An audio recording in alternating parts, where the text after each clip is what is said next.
All right, table's up.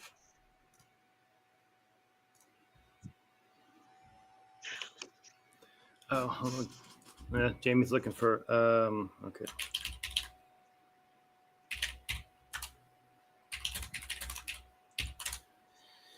Is the DM?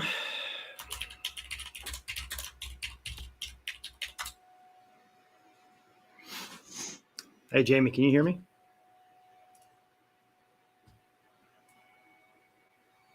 You're muted. All right, just so everybody else knows what's going on. Yeah, I can hear you. I can hear. All right, good.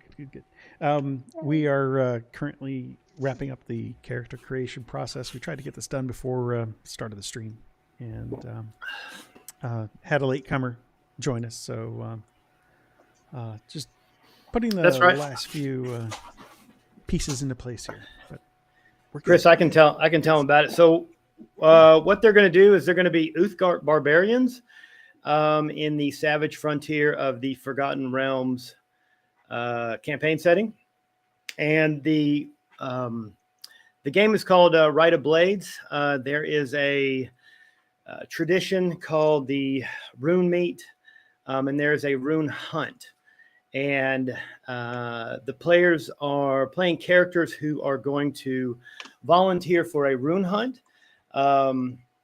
This is generally a coming of age rite of passage for those on an ancestral path, or really following in the footsteps of their ancestors. And so you're more called to a rune hunt, and because they're normally very dangerous. These are greater tribal issues rather than a singular tribe. And these rune meets are where all the tribes in the areas, generally 3, come together and form 3 circles. And Druids call it a moot. The Uthgarts call it a rune meet. So that's who our characters will be, and roughly what the campaign will begin with. Also, I'm Jared, and I am the DM. And I'll let the other players introduce themselves, starting with our technical advisor himself, the man in the hat. All right, I guess that's me. So yeah, my name's Chris, and well, I won't introduce my character yet because our game master is going to do that here. So, but yeah. I'm running the technical side of the show today, so hopefully everything will go without a hitch. And hey, Bart, why don't you take it away? My name is Bart Boyd. You may have seen me on this channel once or twice before. I'm a lifelong gamer. I have a lot of fun here, and I'd really like to thank Gary Kahn and Gaxworks for allowing us this table to play on. It's a lot of fun, and I'm looking forward to it. I've been in Jared's games before, and it's always a lot of fun.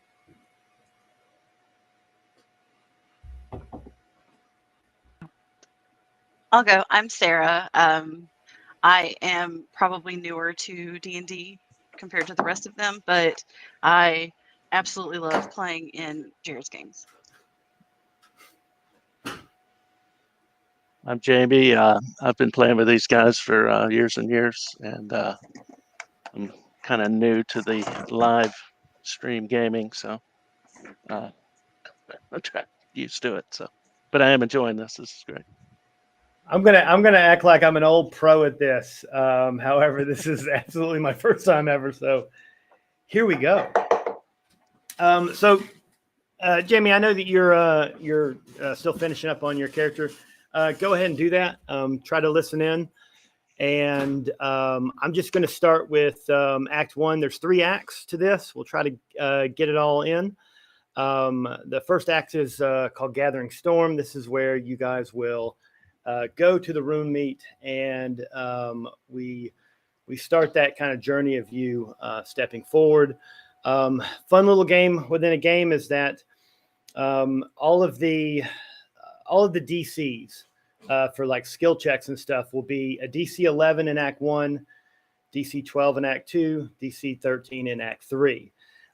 Each time you fail a roll, take your flaw and kind of just add that into the story of why you failed this roll, right? That your flaw is what trips you up. When you succeed, think about your bond and what bonds you hold that move yourself forward. And for you mentally, you think this is why I'm succeeding at things. If you don't have one, you don't have a little anecdotal story or something real quick on whatever, just say pass. Whenever the whole group gets 3 successes, and I need a volunteer who's just going to take a tally. So every time somebody gets a success, you take a tally. When you get to 3, you guys will pass out I'll give you an inspiration point to the party, and you can give it to somebody. Okay? Now, for every 3 fails, what I'm going to keep, every 3 fails you have is going to go to the boss in the end as an inspiration point for him. Okay? So, without further ado, let's jump into Rite of the Blades, and let's become Uthgardt barbarians. Okay.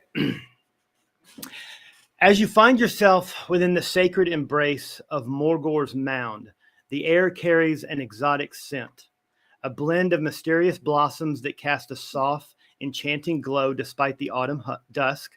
The ground beneath your boots is not the usual soil, but a living carpet of vibrant moss, pulsating gently with an ethereal radiance, a silent hymn to the arcane pulse of the mound. Massive stones, etched with ancient ruins that shimmer like long-forgotten stars, form a sentinel circle, marking the boundaries of this mystical arena. Each rune whispers tales of yore, of magics long lost and the communion between the Thunderbeast tribe and the enigmatic forces woven into the fabric of the mound.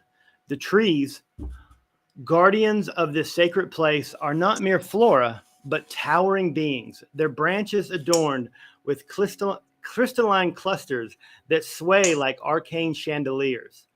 Leaves of dazzling autumn hues rustle in the breeze, creating a symphony of murmurs that seem to impart the sacred truths of the mound itself.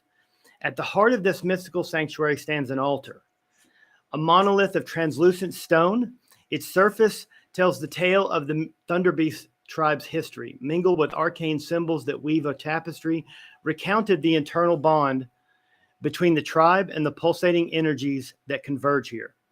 As you take in the surroundings, a subtle thrumming fills the air, a harmonious resonance that courses through Morgor's mound. It's as if the very land breathes within a life of its own, acknowledging your presence and beckoning you to partake in the ancient rites that have unfolded here through countless epochs. The sights, scents, and energies of this sacred haven stir a sense of awe and reverence, a testament to the fact that within the savage frontier, Morgor's mound stands as a conduit between the ordinary and the extraordinary.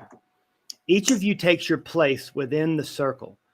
For the last 3 days, you have been naked before the tribe. Athletic games of skill and chance have been enjoyed. Your efforts during these days carried to this ritual. As you walk through the crowds of people, they have formed a circle around this altar. And there's a sandy circle that's at the base of the altar where you are to step forward. There is an elder of the Thunderbeast tribe that steps forward as you do. All of you are completely naked. For the last 3 days in these games, if you come to participate in the rune hunt, you come naked, because the entire tribe, 3 tribes, watch you and test you throughout the week, and you're tested on courage. For one, there's nothing more important to the Uthgarts than courage in your character. They also hold dear knowledge and wisdom. These 2 things together are the highest virtues that you can have. So your ability to walk naked in front of the tribe is just a testament to your courage. And for the last few days, you have been participating in games of chance and games of more competition. Again, completely naked. So the first roll I'd ask you to roll is a DC 11. It's an athletics check to see how well you have done over these last few days.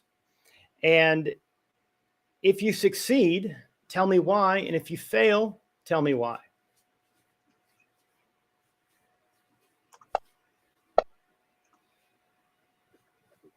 Okay.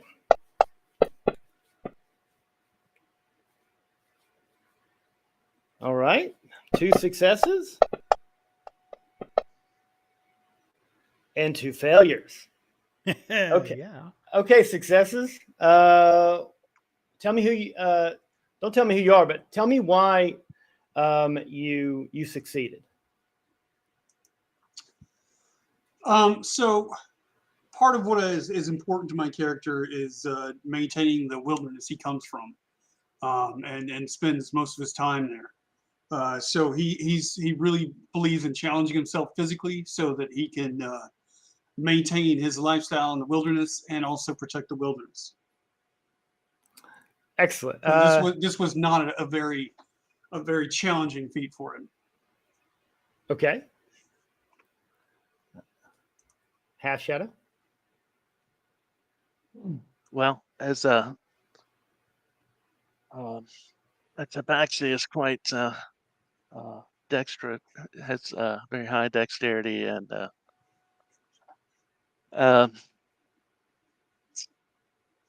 he's quite lithe because he is a half cat. Gotcha. Yeah, like Bart said, it wasn't very much of a challenge for him. Okay. Sarah, why did your character fail? Well, you see, my character failed because she simply wasn't concerned about these tasks so much as, like being smart. She doesn't feel like she needs to be athletic. Okay. And Chris? Well, I failed just because I'm terrible. I just can't do anything right. It happens all the time. Okay. So as you guys step into the sand circle, 2 of you are feeling good that you have proven yourself and you're worthy to step into this circle. The other 2 are having doubts. Their flaws kind of beginning to gnaw at them a little bit. But everybody has stepped into the circle.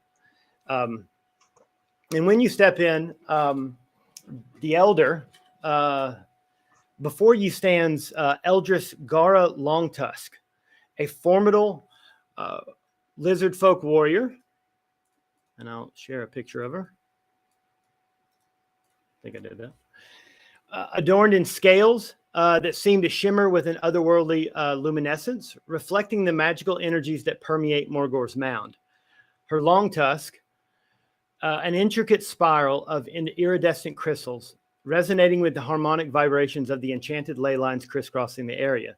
Gara's eyes, sharp and shrewd, hold the mesmerizing glow of the ancient ruins scattered across the ground, revealing the wisdom she has gleaned from the mystical energies that ebb and flow within this fantastical location. As you approach, you feel the pulse of arcane power, assessing not just your physical strength, but the innate magical potential within your hearts. She addresses the assemblage. Hundreds of your fellow tribes people are behind you.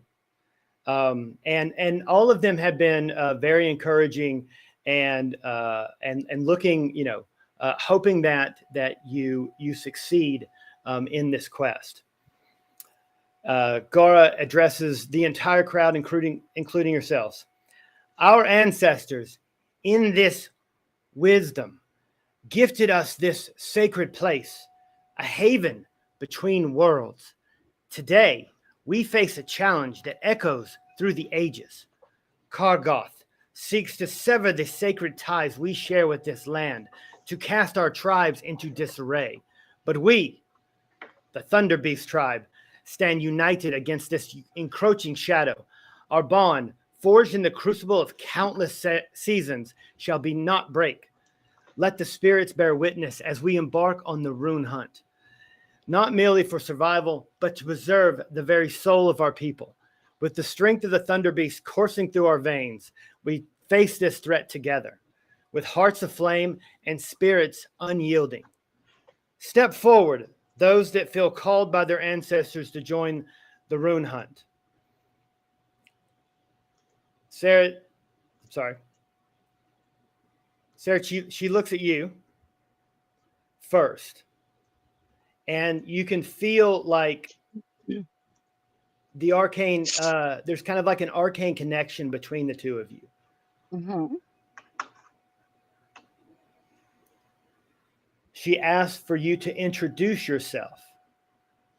So this is where you'll introduce your character and then make an intimidation check to sound confident about who you are, and what has brought you here. Okay. I am Mayrish Willowstream of the Elk tribe, and I am. Well, I'm sorry, and I am a sorcerer. Okay. Yes. What is she? What do you physically look like? She is a centaur, a deer centaur who has the body of a doe, the bottom half of a doe and the top half of a female human. Okay, and let's see how you deliver this to the tribe as you speak to everyone. Roll me an intimidation check. The DC is an 11. Why do you sound so confident now? After having a rough time in the athletics game, now you're kind of feeling yourself. Why is that? Less ropes to climb.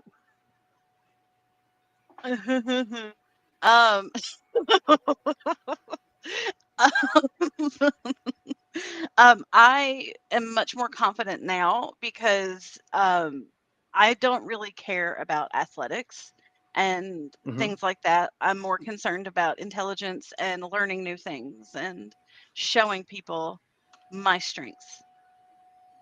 Okay. You can tell that the assemblage around you applauds, and you can hear that there are whispers about your sage nature, right? That this is a very wise, and it is, they know that you have a connection to the arcane, which is the kind of unknowable magic that permeates everything around us. Zun. I am Zun of the Blue Bear. She beckons you next. All right. Sorry, I jumped the gun there. Zun of the Blue Bear. And I come from the High Forest. Okay. Roll. What does Zun look like? Zun looks like he cares not a whole lot about his own appearance. A little disheveled. He kind of goes a little bit more with the natural side of things. He doesn't tend to bathe that much. And yeah. Does he have a little unique? Scruffy. Does he have a unique look, like different from human? Well, he's a bugbear. How about that? Okay, what does that look like? Well, bugbear. It just if you take a look at if you can see the character portrait there, he's kind of hairy. He's got some big old tusk, and he doesn't look too happy. He's monstrous looking. He's pretty big, that's for sure. Okay, roll an intimidation check, DC 11.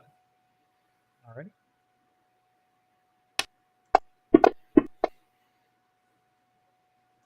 Okay, this does not go so well. What it does Zun have a flaw that's nagging at him right now? Oh yeah, yeah, absolutely. So Zun, he's very critical of himself. He overly critical of himself. Others too, to some extent, but mostly he's just super hard on himself. Okay. A couple of people kind of like lean in, as you're walking around in a circle, right? So that you are seeing, everyone is seeing you, and you are kind of announcing and telling, so a few people lean in and go, hey, brother, this ain't your year. No, I'm not feeling it. I feel like this may be not your year. As you keep going around. Bart, will you introduce your character? So Waya Frostfang kind of slouches up. He's a tall human-looking creature, but he does have pointed ears, and he's very hirsute with pronounced canines. He introduces himself to the tribal elders as Waya Frostfang, a proud remaining son of the Grey Wolf tribe, and he is eager to continue to hunt down any interlopers and complete any task. Okay, roll the intimidation check.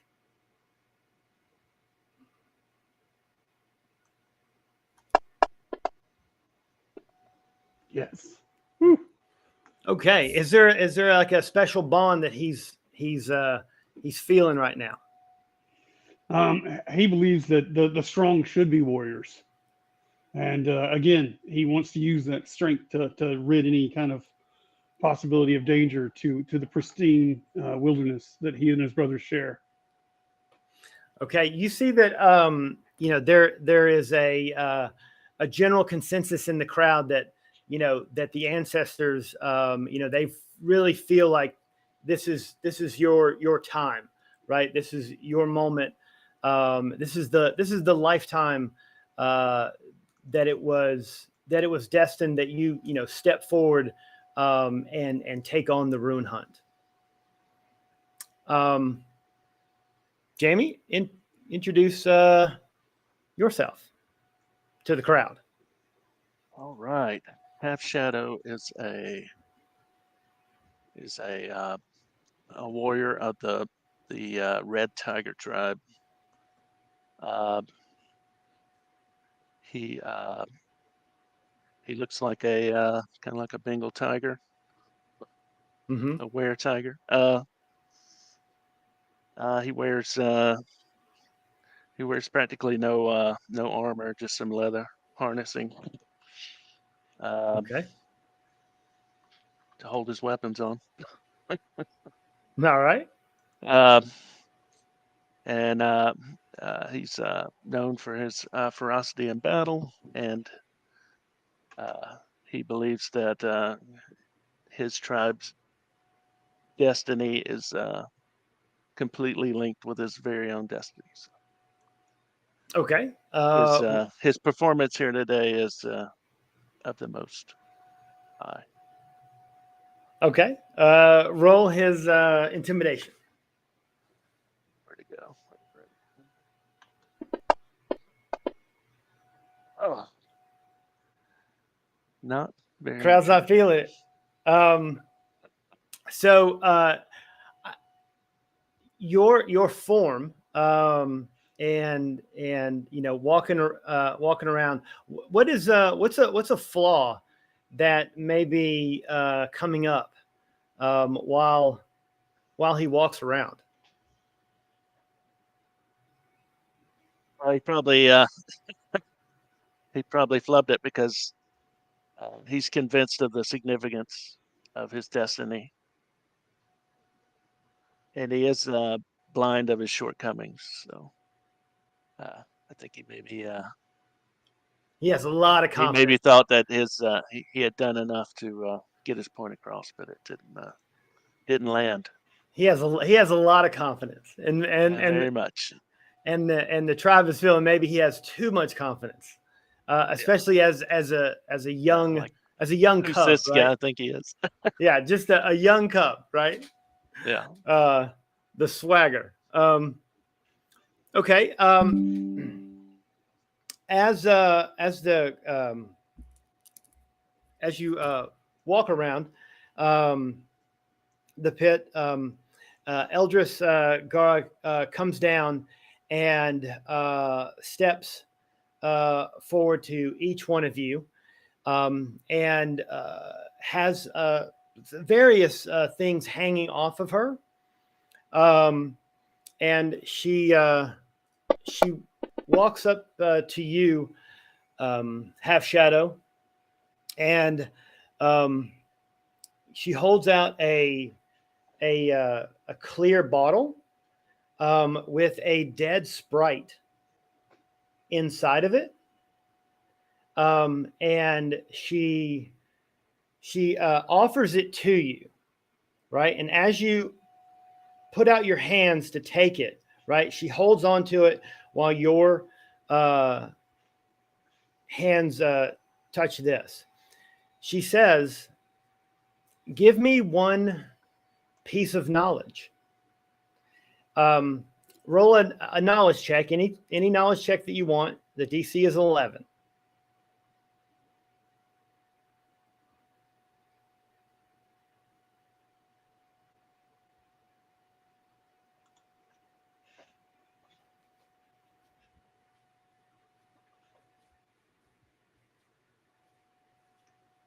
Asking the barbarian for his intelligence. This is gonna go great. So let's see. Roll any knowledge. Not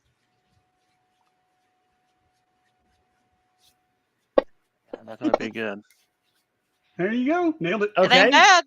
What when you look at the dead sprite, what do you tell Gara from your past about something about maybe perhaps the Fae, or just any kind of knowledge that you would have? You could totally make it up. Well, I definitely don't trust sprites. Okay. Just from dealing with them and their backstabbing ways in the past. Oh. They're She only in it for themselves. okay. She hands you the dead sprite in the bottle and says, "Very wise," to you, and says, while your strength may be, what you feel is your greatest asset, do not forget that just wisdom itself can overcome many obstacles, and it can keep you from dying. She walks over to you, Waya, and takes out something else unseen in her robes, and she pulls out a tiny silver icon of a raven. And she holds that out, and as you reach for it and your hands touch, she asks you to share a bit of wisdom with her. Roll any knowledge check that you want.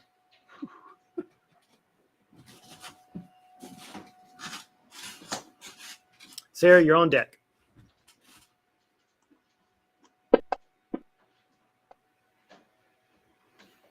I don't have time for this. And I hand it back to her. She Right. gently places it back in your hand and says, "Let this trinket be a reminder, an icon that the raven is wisdom, and to seek the raven for knowledge and wisdom in all things, because you may need it." Okay, Marish, she walks over to you and takes out an old key. Okay. A simple old key, and hands it towards you. Your energy kind of connects, and you share a bit of history with her. What do you share? I don't know. You I'm can sorry. just absolutely make it up. I know her sister. I don't know. She is someone that I have studied before. Okay, she in gives my you learning. she gives you a wink and a nod, and says that the key to understanding the unknown is often found in both dark and light places. Do not choose either, but observe both. And she hands you the key. Zun, she walks over to you and presents you with a diary with 7 missing pages. She hands you the diary and says, "Speak to me wisdom, young bear."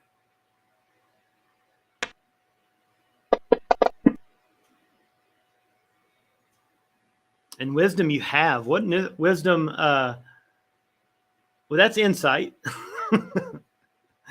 However, that works too. What do you? Yeah, well, no, you look you find something insightful within her, perhaps that she was unaware of. What is it? What do you see or hear? Missing pages are usually something you're ashamed of.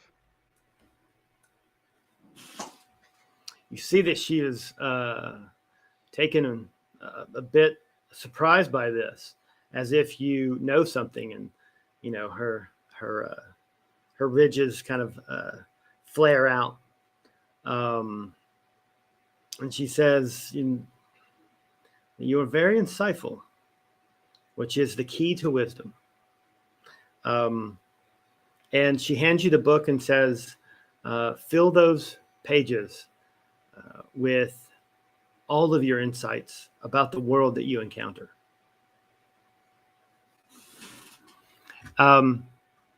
She turns to every one of you and says, "Are you ready for the trail of shadows that lies before you? Are each of you willing to continue on this rune hunt? Are you ready?" I flash a Right. wide grin, exposing my canines, and I slap my spear against my hide shield, and I howl. Arr! Okay. I ask if there's going to be a lot of fighting and athletics and stuff, because I'm really not into that kind of thing. She tells you there will be many dangers, and yes, the threat before you will be very dangerous. Okay, yeah, I look her dead in the eyes and I say, "Don't be in the woods when I hunt for the party." Do I have to walk next to him? That is your choice. Okay, you turn around, and the tribe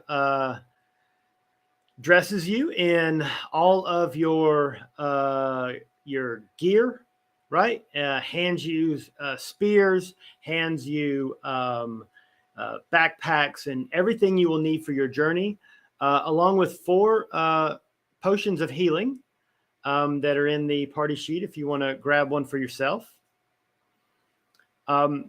You walk until you're at the edge of Mulgor's mound, and before you is a wide open landscape, forest, mountains in the backgrounds. You don't really know not where the trail will take you, but you are on what's called the Trail of Shadows, which is the trail you take in order to get to the objective of your hunt. which is Kargoth, the Cruel. The trail. This is the beginning of Act 2. If you guys need a bathroom break or anything, I think 5 minutes would be great if that's okay. all right, take 5. Thank you. That sounds like a good idea. I just got home. I need to stress the noise.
get advertising. No shameless plugs. No shameless All right, plugs. We don't have to pay for that. Up. We are up. Okay. Shameless plugs. Presented by Shameless plugs. Pepsi. You need to put that down. No. Okay. You guys are walking through the woods. Are you sure we're up? Through following the trails. Each of you has your trinket out and kind of fiddling with it, right? And you know that each one of the trinkets kind of has a special meaning or something. There's a story to it. The Sprite in the bottle is perfectly preserved, although it looks like the creature is dead. There's no moving lungs or and she is lifeless. It's still perfectly preserved, as if there's something to this creature, right? There's something more about it, and it was given to you, Half Shadow, to take along this journey. The same with the Silver Raven. It looks to be like maybe a pin that went to a cloak, perhaps. The key, you kind of have to wonder, what does this key go to? and why did she give it to me? And then the diary is filled with words from a language that you don't understand. Done. It's not in one of the languages that you know of, and you're curious about whose it is and what does it say, and the missing pages. What would it mean down the road, if you could find them, or even begin to comprehend the language within. Is there anything that you guys want to discuss with yourselves while you're on the road? I just I let them know that I can forage for the team. Okay. He's kind of terse and brusque with words, but he lets them know that he will have no problem. Just but he reminds the deer creature not to go in the woods while he's hunting, and he'll try to find some berries or whatever. Okay. Well, you know that she's a centaur, or in the tribes it's called a hibsil, which is the deer or fawn fey creature that's sort of kin to a centaur in the sense that. Does she smell like deer? I don't know. What does Marish smell like? Smells like daffodils and grass. No, Yes, Smells like she a deer. smells like a deer. I tell her to stay out of the woods when I hunt. smells like a wet dog, like they always do. And Cats Marish dogs work together. responds. Marish responds and says, "Don't worry, big guy. I will." Okay. So. I tell everyone I'm whisper quiet in the brush, and I can stalk and sneak up on almost anything. So. And how did who taught you that? Tribal elders. It's Mufasa. It's instinct. Stop it. It's Colin. part of being a red tiger. That's gonna tickle me. Stop it. Shere Khan. There you go. You're a tiger, Shere Khan. We're good. Okay, how many successes did we get coming out of? All right. Out of So, Act 1, we got 3 successes, 5 in total, but 3. So we got one inspiration point to give away. All And right. then we had 6 fails. So 2 for the innkeeper. Yep. And then we've got, moving into the next round, we've got 2 already standing for the good guys, and 1 for the evil DM. All right. Or none, actually none, if you get both of those inspiration points. So, how are we going to reward? Who are you guys going to reward the inspiration points to currently?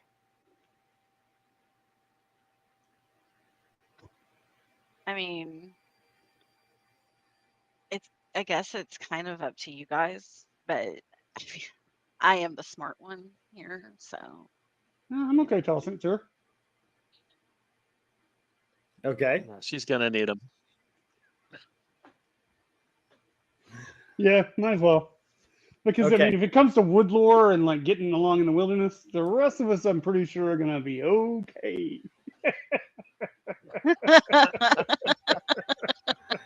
She's like the Paris Hilton of the If she wanders off, she is on her own.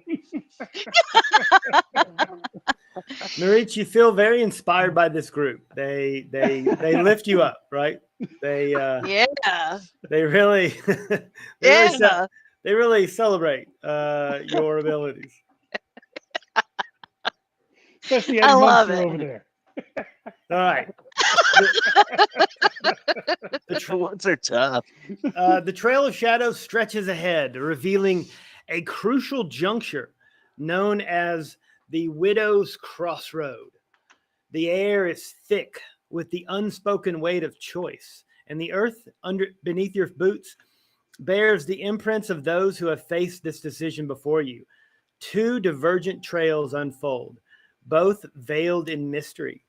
The choice is yours, and the trail beckons you into the unknown. Explore, inquire, and uncover the secrets that lie beyond the Widow's Crossroad. The savage frontier holds its breath, and the shadows cast by the crossroad invite you to decipher the riddles woven into the fabric of your journey. You must choose which is the best path to follow. Is this The right T trail? intersection?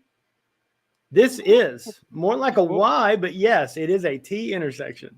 Why would it be called like the Widow's Fork? I mean, Well, you see that there's a very high kind of butte, right, of rock, Okay. and so that splits the trail.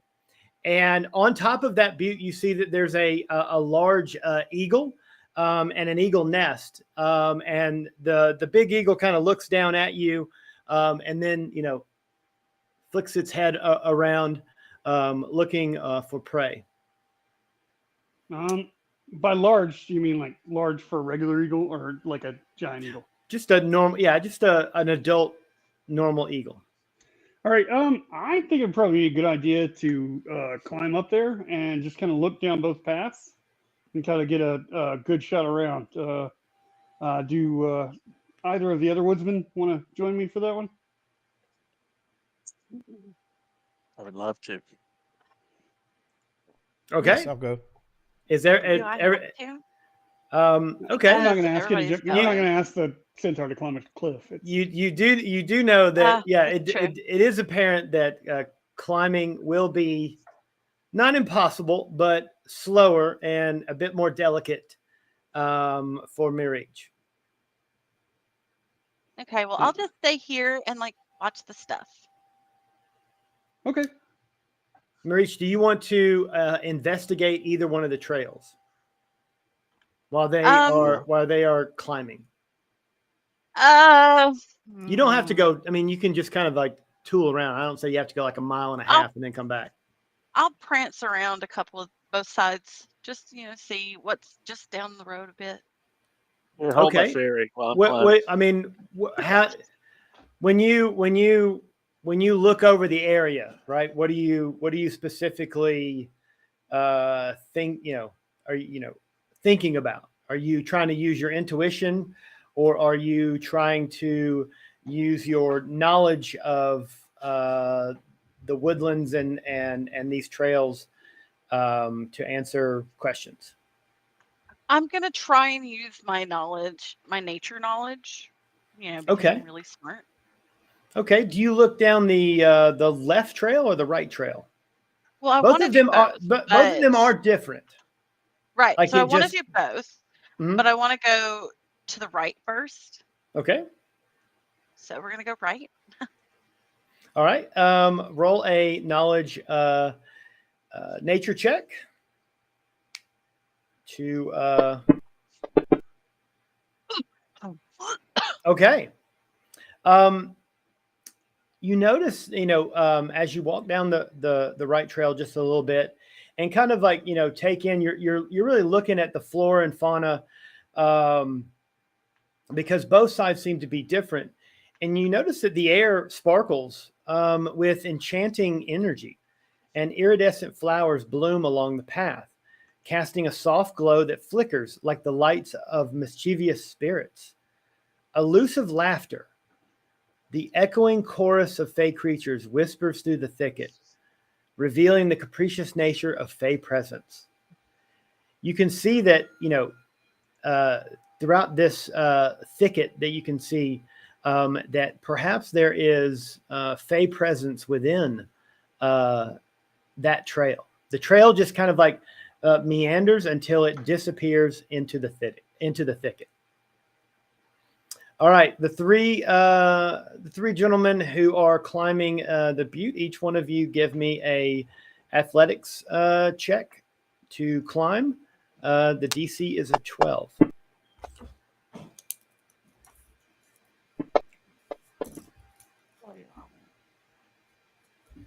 Yeah, at the top. Darn. Okay, Half Shadow and Wayne, you guys climb up right once you almost get to the top. The eagle squawks and flies off. I was actually going to try to like give it a little whammy on the way up and let it know we weren't going to disturb it or its nest. Okay.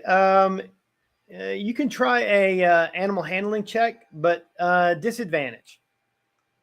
The Okay. DC is still 12.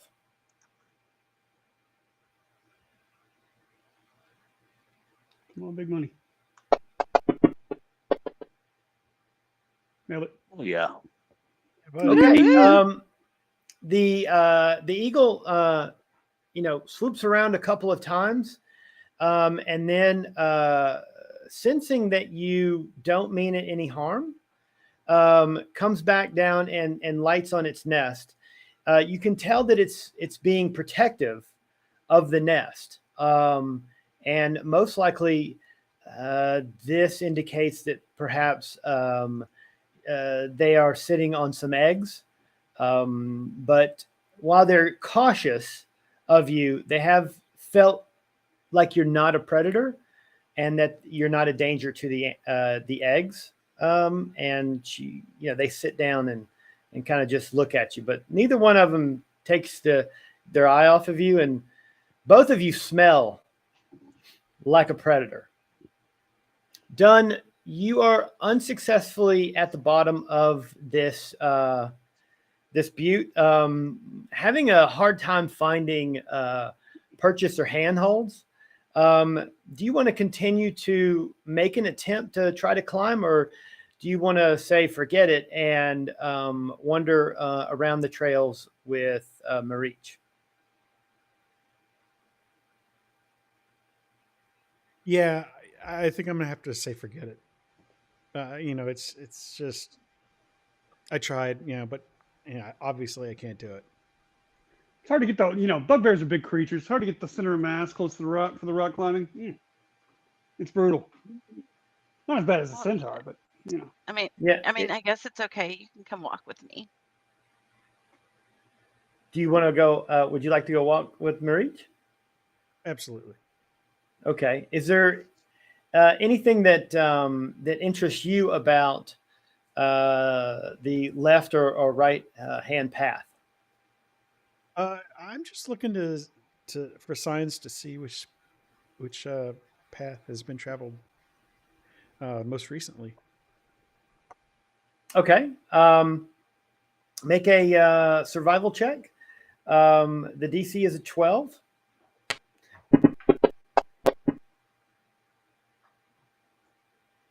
Okay, you notice that the path to the left, more so than the right, has been traveled down. You don't see really any trails to the right. It looks like most of the traffic, whether it be wheeled traffic or foot traffic, has gone to the left.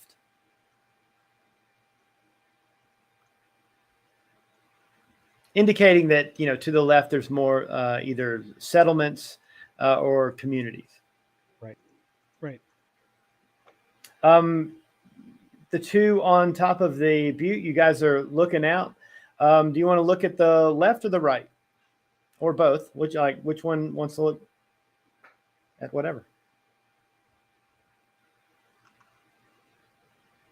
I'm sorry. We're going down a different way, right? Down the other side? Sorry, I was looking at You guys can hear me, right?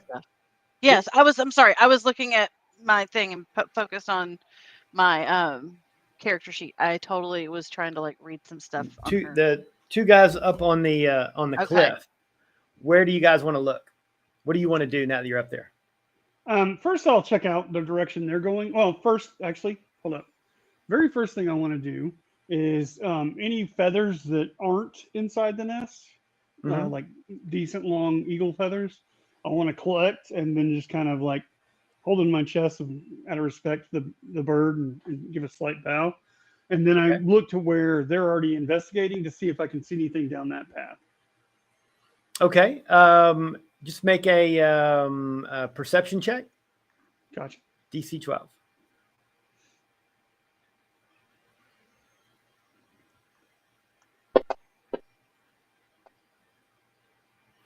Okay.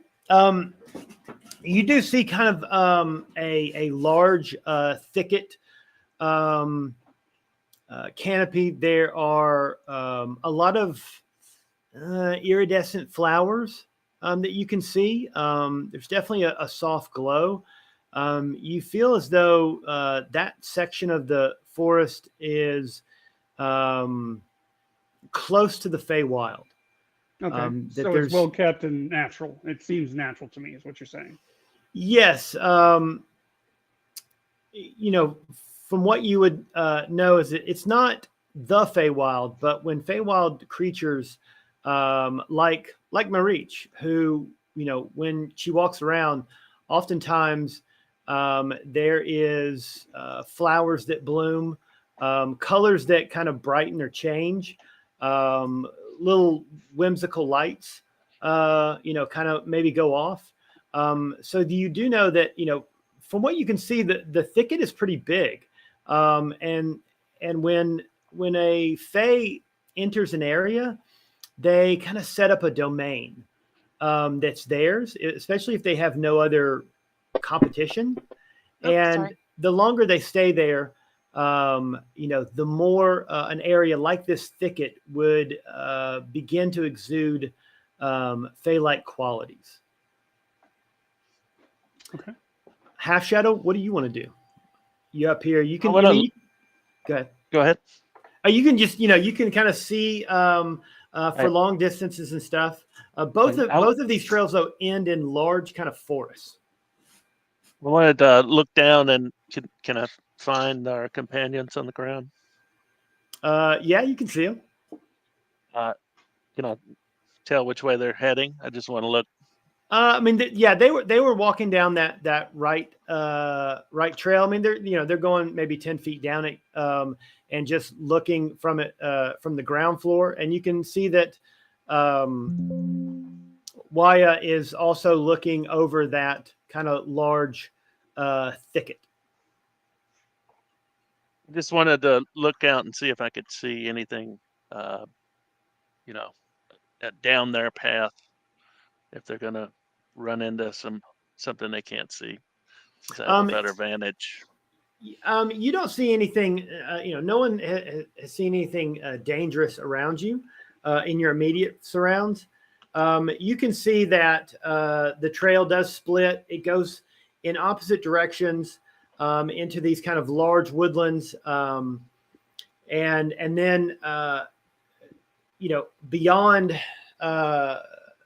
these forests, you can see the beginning of a large swamp area called the Evermoors, and that looks to be your destination eventually. So either one of these paths will take you there. It's just which one is. So nothing of interest. No towers. No strange trees. No. Not Okay. not this close. There's no major settlements near you, as far as like a city or anything like that.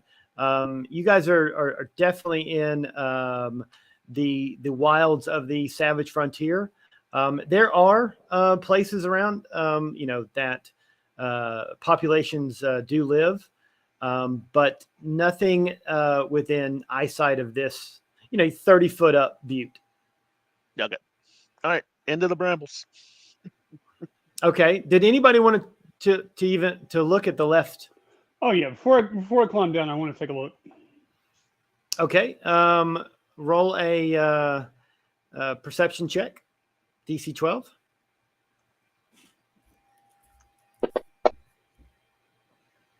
Not quite. Okay. You just There's a see. limb in the way or something. Yeah. You see. I don't You have see. time to look past the limb. I'm just going to climb down and take a look elsewhere. You see tall trees. Kind of as far as the eye can see. What do I see? You walk over and you see that you see these tall trees that are kind of standing sentinel, the beginning of this different wood. However, you can see that maybe from this vantage point, you can't tell, but there seems to be something sparkling around the trunks of some of the trees. But you'd have to climb down or alert someone else to take a look. But you have noticed it. Noticed that there's something there. A little whistle. Oh my God! Did you hear that? Give them a hand signal. Then, did you hear something?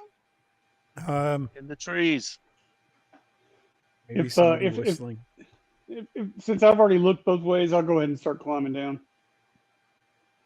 Okay, you begin climbing down. Marich and Dunn, what do you guys do? Trying to figure out I what guess- yeah. we're being signaled about. Yeah.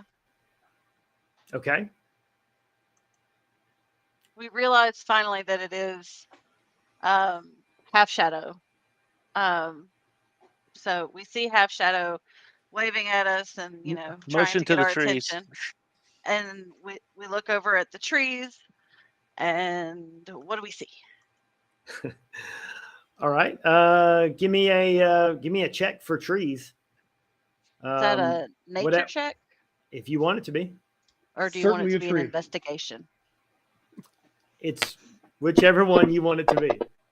All right.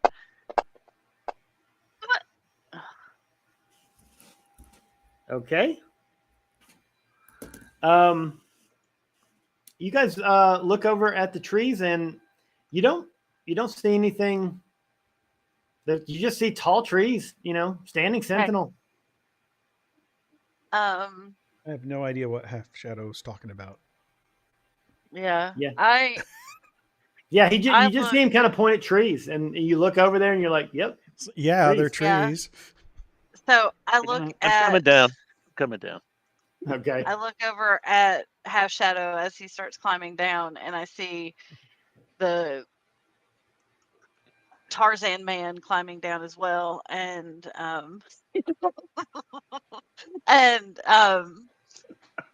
I just shrug at Zun. I'm like, I guess we'll find out in a minute. And canonically, do either one of these characters wear underwear when they're climbing down? And Marich is looking up. I'm here soon enough, it doesn't matter. I'm a kitty cat, so it doesn't matter. That's what I figured. All right. Oh, dear God. You wait for him to You you took the wait clothes for him off to your get Ken down. doll, didn't you? You wait for him to get down. What do you do now? What were you asking us for? What were you telling us to do? A half shadow. Lead We them. looked at the trees. Well, I guess we should probably. I tell them to wait here. Might as well stealth up on the trees, right? Okay. I'm down with that. Okay. You sneak over. You sneak up on the trees. The trees don't seem to notice you. That you can tell. Nothing moves. Okay. Both of you sneak up on the trees. We have frightened the trees. Now that you've snuck up on the trees, what do you do? I want to use my perception to look around. I make sure to get a good sniff too to see if I smell anything as well. Okay. Go ahead and roll a perception check. What do you want to do, Perception also. Tabaxi? Woo. Thank Check you for my that. surroundings. Let's go. Perception. Oh, so close. Okay, It you do wanted know it. that you both see that there are subtle elven ruins adorned in the trunks of the trees that kind of hint at a watchful presence. You also Elven or Sylvan? elven. Oh, Elven. Okay. Yeah. You also can catch on a gentle breeze. There's an echoing kind of melody, an ethereal and melancholic, suggesting the presence of vigilant elven lands. That this seems to be perhaps the beginning of a moon elf forest or territory. Can I make a survival check to see if orcs would have passed through here? Yeah, absolutely. And just kind of check the ground and what I know of like elven culture and orcish culture. Okay. I'm gonna go, since they are my favorite enemy, I'm gonna go ahead and make that with advantage. Okay.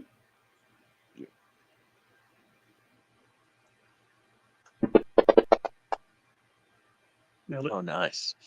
Wow. Okay. You What was his name? The last one that walked through here. You do find signs that orcs have been moving this area, and it kind of winds all over. And both paths have had orcish tracks in their vicinity. You have to kind of do large kind of concentric circles outward. But you can see that Kargos forces have been in this area, and you are indeed on the right path. Now, given what you know of these two paths, which one would you like to take? Either one of them will lead you to Kargoth and the orcs. But which one is safer?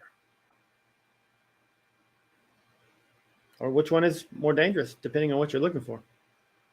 Traditionally, there's a lot of animosity between our tribes and the elves. So I would say let's avoid them and leave them alone, because I also believe that they can protect themselves from the orcs because they have no love of orcs. So I would say go the other direction. The mysterious thicket. Mm-hmm. Okay. That sounds good. So as you guys embark down the Trail of Shadows to the left or to the right, once you get into the thicket, you do notice that the air sparkles with enchanting energy, and there are iridescent flower blooms along the path. The lights kind of dance a little bit and seem mischievous to you. There is an echoing laughter here and there that doesn't come from any discernible direction, but it's just kind of like a titter here and there inside this thicket.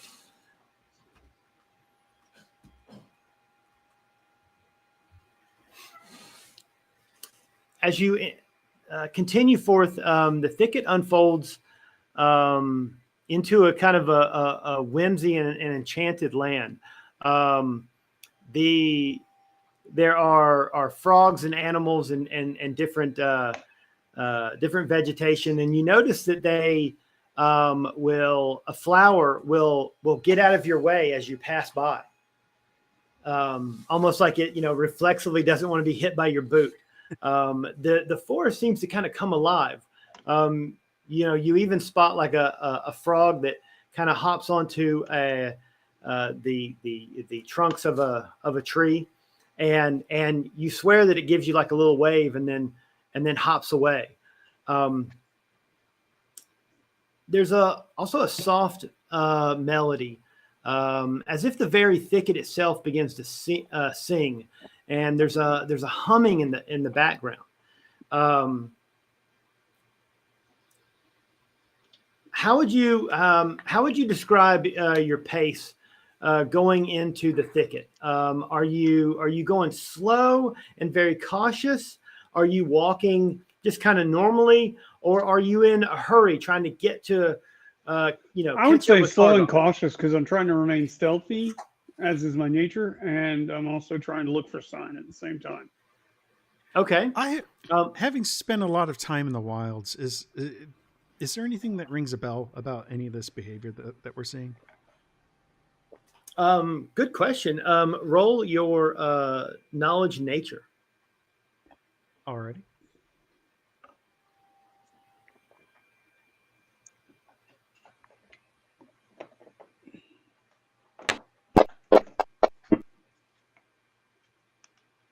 So close. Okay. You begin to notice that the air is getting a little bit moist, a little wetter as you kind of, there's a gentle slope downward, right? It's getting a little wetter, big guy.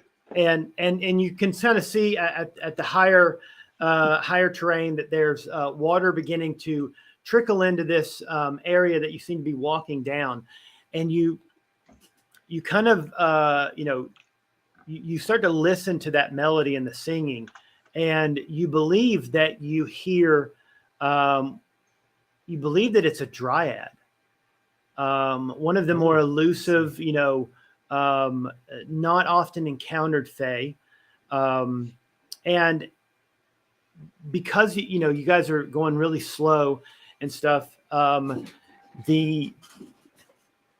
when you get to the kind of the heart of this magical grove, you can see that there is a graceful dryad.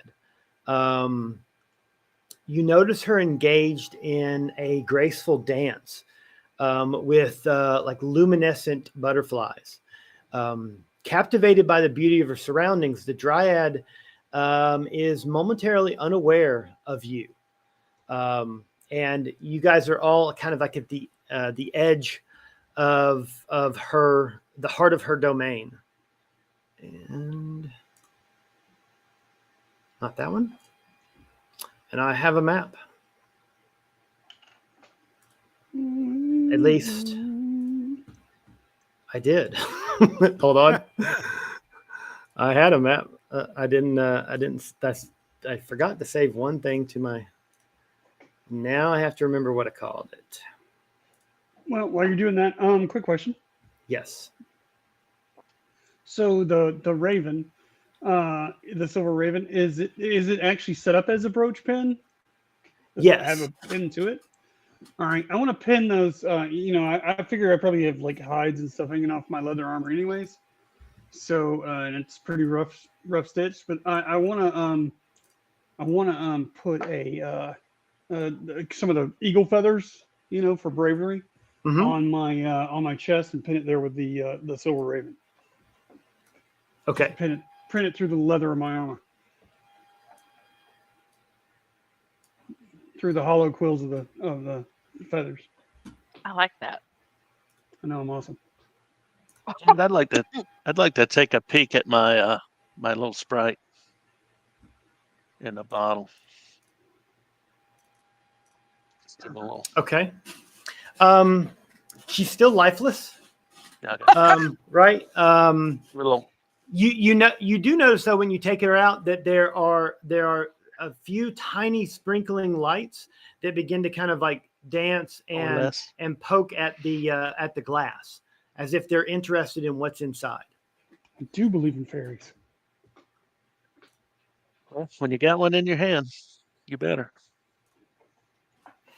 So when you come into this space, there's a mist that kind of shrouds this part of the trail. You can see that the dryad is looks like some kind of old stone, perhaps the base of a statue from long ago, and it's long since tumbled into the water. The water seems to be pooling up in these areas, and you can see that there is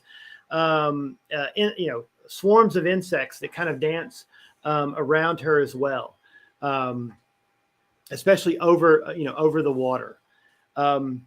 You guys are all kind of crouched down behind rocks and in foliage, watching her. There doesn't seem to be any indication that she is aware that you're there. What would you like to do? I tell the fake creature we have with us that these will be strange and heavy magics. I think it would be best if you spoke with her and gained us passing. I mean, obviously. Okay.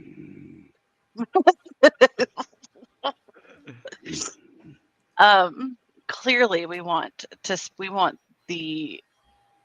her to have a good impression of us. Come on. She's a spirit of a wild. I'll respect that. But although you are a fake creature, you spend most of your time with the tribes, right? You may or may not have had many trips back into the Feywild. So I'm uncertain of what your character knows. What do you know of dryads, or what do you know of Fey culture? Knowledge check.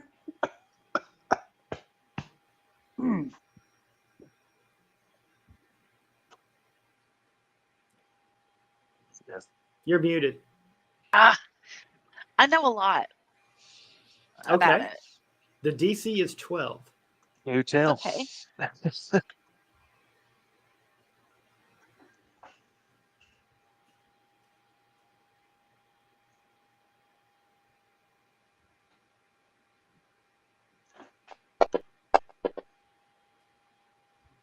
Told you. Okay.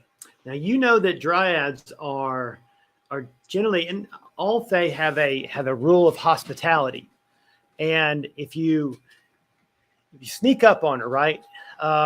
If you spook her, if you scare her, it's like not knocking on her front door, right? You're more of an intruder, right? In her, and you're already pretty much kind of in her territorial bubble.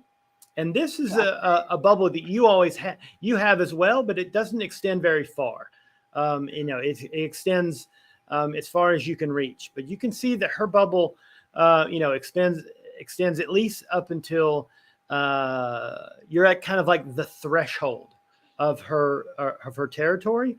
And in order to gain her hospitality, you would need to, knock basically on her door. And then otherwise, dryads are very flirty, and they're very fun,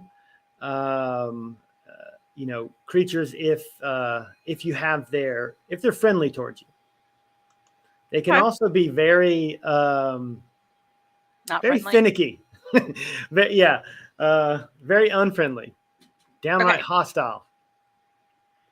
Okay. Well, let's see what we can do. And the knock, the Fey knock, if you will, can be whatever your imagination creates. Mm-hmm. Well, I think what I want to do is where I'm standing right now, I'm gonna walk about 10 feet and say softly, "Excuse me. Hi. Hello." Okay. Okay. You've done this before, right? You walk into her space and And and then kind of paw on the hello, ground twice for hello. hello. She is twirling and then stops and freezes. Right, her eyes are like saucers, and she doesn't move for a second. You see that the insect swarm kind of like hums in place, and it's kind of looking at you, right? Whisk your tail. And she squints a little bit, and then are the rest of you hiding? No, I'm just kind of like in my usual like lupine kind of crouch that I normally take. Actually, I'm not I actively think trying to hide now that I've asked her to go up, and I'm no longer like skirting from bush to bush. I'm on the trail, just kind of crouched, holding my spear. you know what? Okay. I think it's probably a good idea for me to go ahead and hide because I might be a little intimidating. Okay. Roll a hide check. Nice.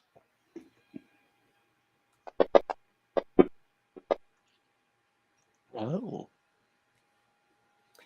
Okay. She looks at you, Marich, and says, "Hello, cousin. What are you doing in my parts? And please, I thank you for knocking. That was Oh my gosh. I was in the middle of my dance. Please, Yes, it was let beautiful. let me extend my hospitality and come in. Do you have anyone with you? I do. I do. Oh, you do? Um, New friends. yes, yes. I have 3 other people with me. Uh-huh. Um, Are any of them male? yes, yes, Oh, yes, good. Oh, good. Okay. yes.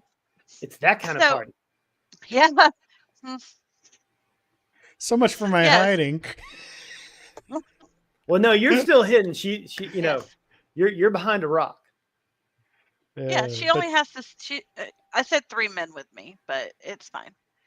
I'll introduce you last. Chances are she's probably going to flirt with you the most anyway. All right. Hold on. Oh my gosh. So, like, I have these guys. We were just at these trials and things. Like, they do athletics and stuff like that. We don't like that kind of stuff. We really are into like the books and the reading and making sure people know how Do smart we they really are. do they let you dance? Um, if you want to, I mean, I always want to. So yes, yeah. I would want I to. mean, yeah, you could. I'm sure you could. Anyway, so we were sent on this trail, and we came to a split in the road, and this was Mm-hmm. the first path that we took, and we happened to see something with the tree, and so we just kind of wanted to come check it out. What did you see? What did you see with the tree? It was a little sparkly. Little sparkly trees? You mean? Oh, and she points at all the little iridescent flowers and the different things like that. Yeah, yeah. We saw those and we were just like, "Oh, what's that?" Me, of course, I knew what it was, but I wanted to have my party here meet you because I figured you'd really like to meet them. She is very curious about who is kind of hiding in the shadows back there. You can tell that she's squinting, like you're just at the edge of her vision, right? And it's getting it's gotten Dusk is dark.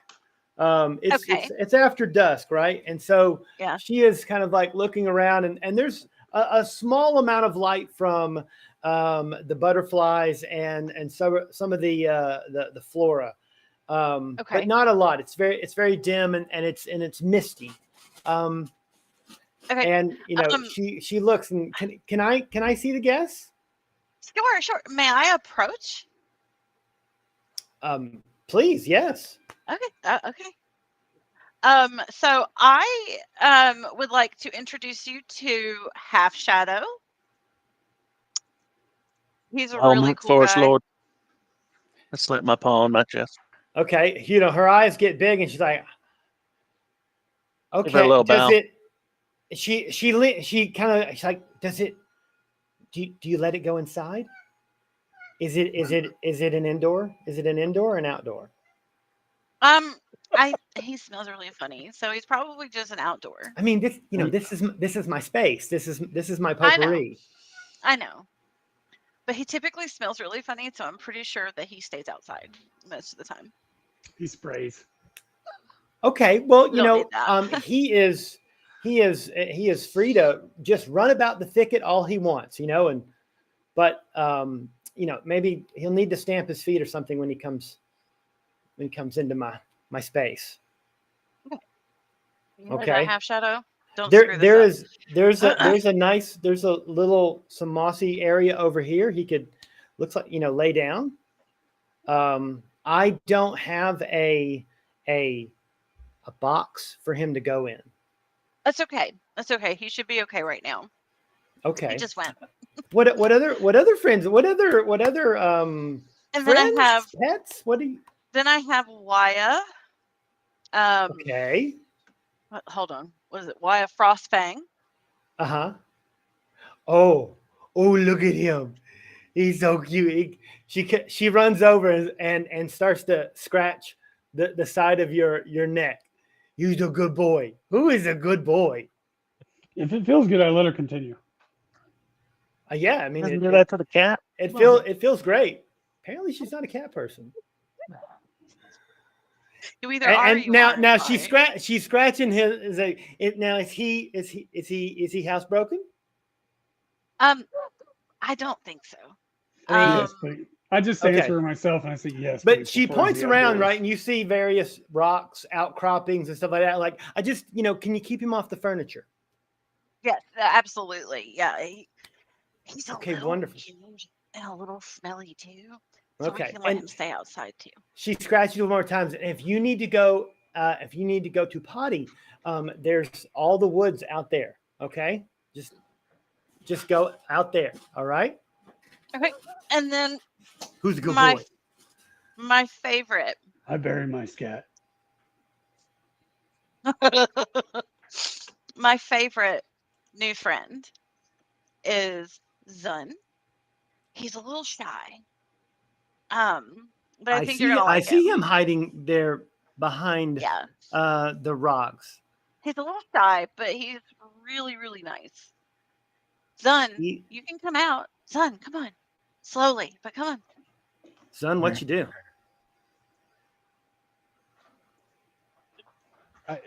I'll come out, but slowly and definitely Yes. not liking this. Okay. Not hostile, just like unhappy with being revealed. Okay. You see her. You see her. She takes a big gulp. Right. Oh. Oh, Okay. I see. He's the big boy. He's no. I'm sorry. He is a grown. He's a grown man. That is a grown man right there. Sir, you are welcome. I extend my hospitality to you, if you so wish. I told you you're really gonna like this one. He just He's kind of really stands sweet. there silent. He's He's very shy. She Little introverted. puts her fingers together and leans in and whispers to you, Are you guys? No. No. None of them, please. Just a companion, maybe. No, they're just we met at that little thing, and I Okay. kind of got stuck with them. So Are you guys yeah. out? Are you guys out for a walk with your people? No, it's just the four of us. No, yes. I mean, are you guys? You took them for a walk? Are you guys lost? We're hunting. No, We're yes. Well, who? Orcs. The dog man. He said we're hunting orcs. Oh, are you guys looking for those filthy orcs Yes. who've been running around Yes. here? Ugh. Just Icky. stinking up the place, right? And they're mean. I Just know. It's cruel. awful. No sense of hospitality whatsoever. No, Um, you can I- definitely tell they're forest. not house trained, right? I've been lucky that I have been able to dodge them several times, and they're just they're clumping around. You can hear their big feet moving around. But look, come on in. You too, Mister. And Moses to you, son. Let's see, refreshment wise, I think we can make, she makes a couple of like cups real quickly out of, some of the pond flora stuff, and, swirls the water around, and she puts two of them up there, and then, you see her dab her finger in a couple of things and plop it into the waters, and she hands you one, Marich, and you one, Zun. And then she looks at the other two and points at the water in there. It's like, help yourself. They can drink from the fountains. It's fine. I pull out some beef jerky and start gnawing on it.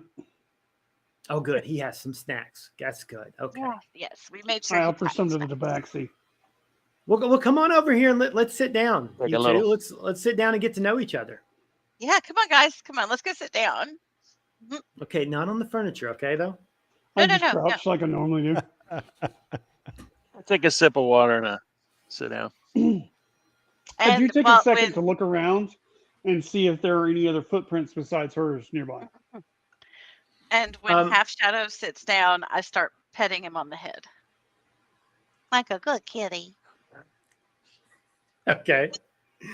Yeah, you notice now that you have reached out and pet him, that now that she feels very safe to do that as well, and then starts doing kind of like long, like, oh, he is just, feel that is just magical. That is He's so one, soft. you're really taking care of his coat. I am. Yes.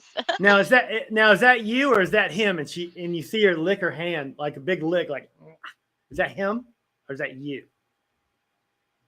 Is it your product and then she indicates like he licks himself. Is that his product? Because it's amazing what he does. I mean, it's mostly him. I'm not It's all- suggesting it's that all you made would for lick. his lord. You're not licking his hair, No. girl. I'm saying, there's plenty of product around the forest that you can use for that kind of Yes. coat.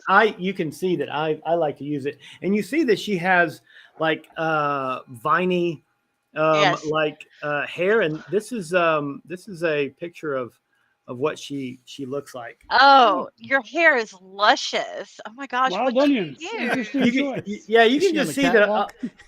a lot of her body just seems to be a lot of plant-like, right? Yeah. And totally different. You also notice that she has not blinked yet. Okay. And she doesn't appear to have a need to blink. I know I Okay. blink, but Well, that's she cool. doesn't. That's kind of neat.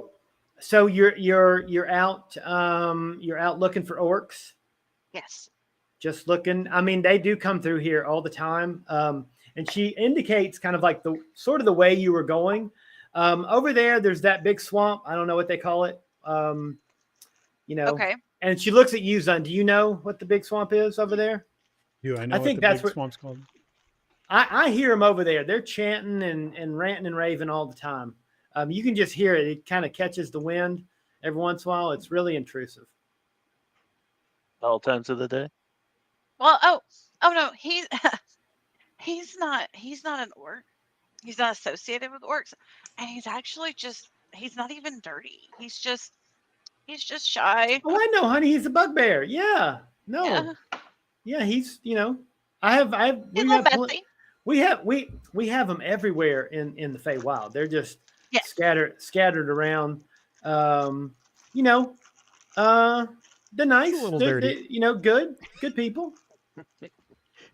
He's not big on the trying to be personal nice here. hygiene. He's a little dirty. Okay, I'm trying to be nice here. I mean, okay? they do have a funk, but it's fine. It's part of You part get of their used to it. it's part of their nature. It's who It's they what it's after are. it rains. I would no sooner give a bugbear a bath than I would kick your little kitty right into that water over there and see it Right in the waters.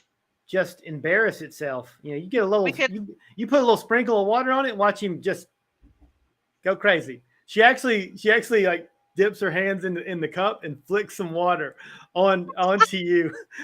Half Shadow. What do you do when water hits you?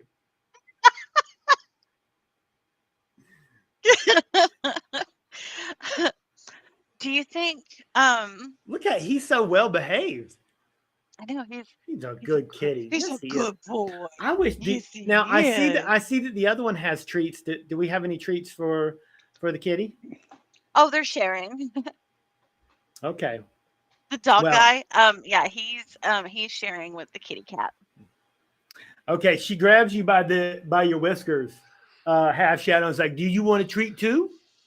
Do you want a treat?" I think I'm good. Thank Okay. you. Vomit. No, Yes, Lord. he's good. He's fine. Okay. Well, it's moon's coming out. Looking like a nice night. It's almost midnight. It's gonna be my bedtime soon. We Yeah, shouldn't so bug and any that's- further. that's what. Yeah, we don't need to stick around. You said the orcs were usually going towards that swamp over there. Yeah, Right, there's a okay. big one. There's a big one.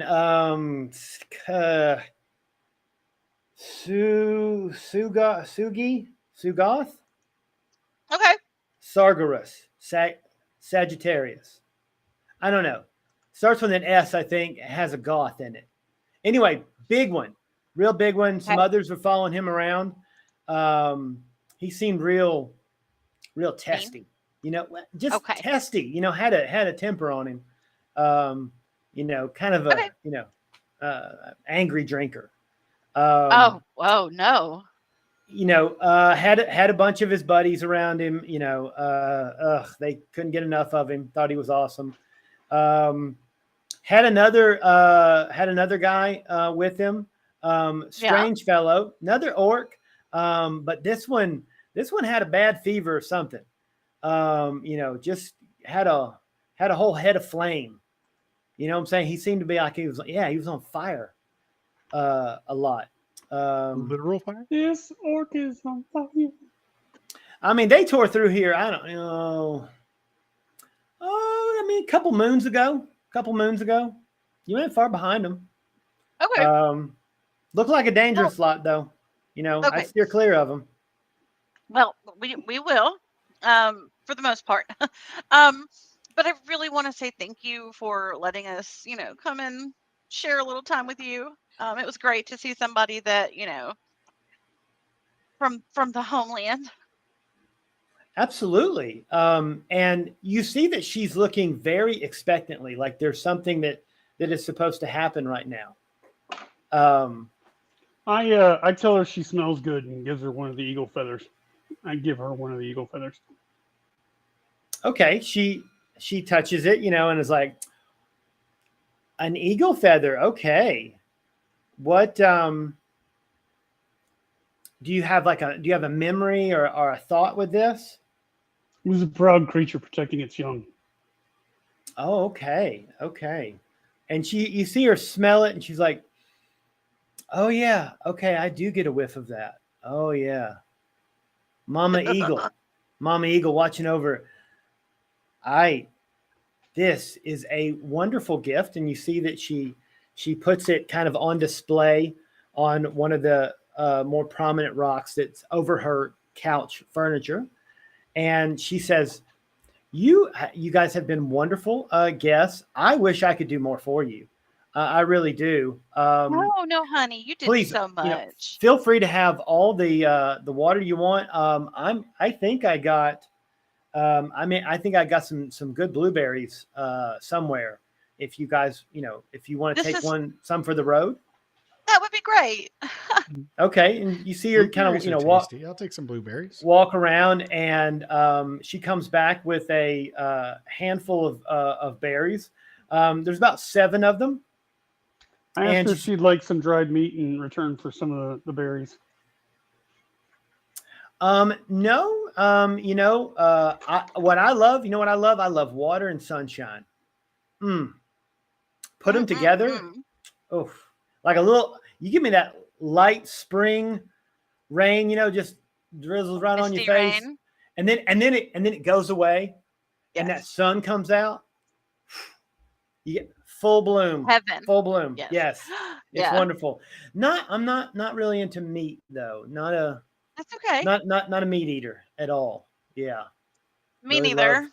Really love good fresh water and Yeah. a lot of light. A lot of light. Yeah.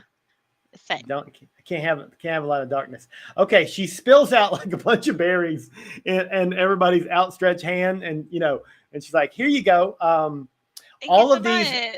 all of these are just these are my precious little berries. They follow me everywhere I go. Now you're not going to get finer berries from anyone within a stone's throw. Okay, so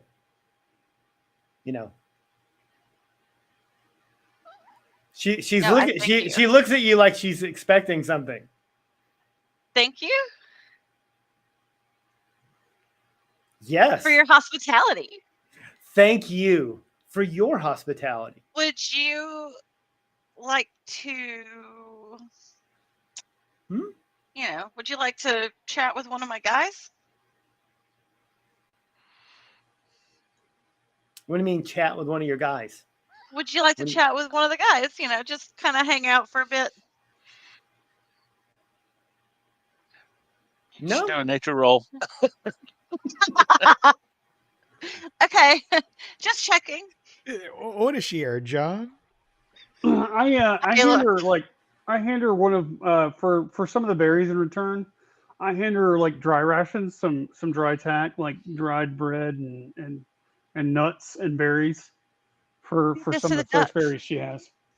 Okay, you see that she can incorporate it into her kind of flowery hair piece. She does lean into you now that she's kind of understand what you're saying. She's like, no, I'm not really big into the not a carnivore, but if you run into an old oak, okay, with some of that drooping autumn foliage, you send that my way. You understand? I got you, girl. I got you. Nothing better than an old oak been there for a long time. You know what I'm saying?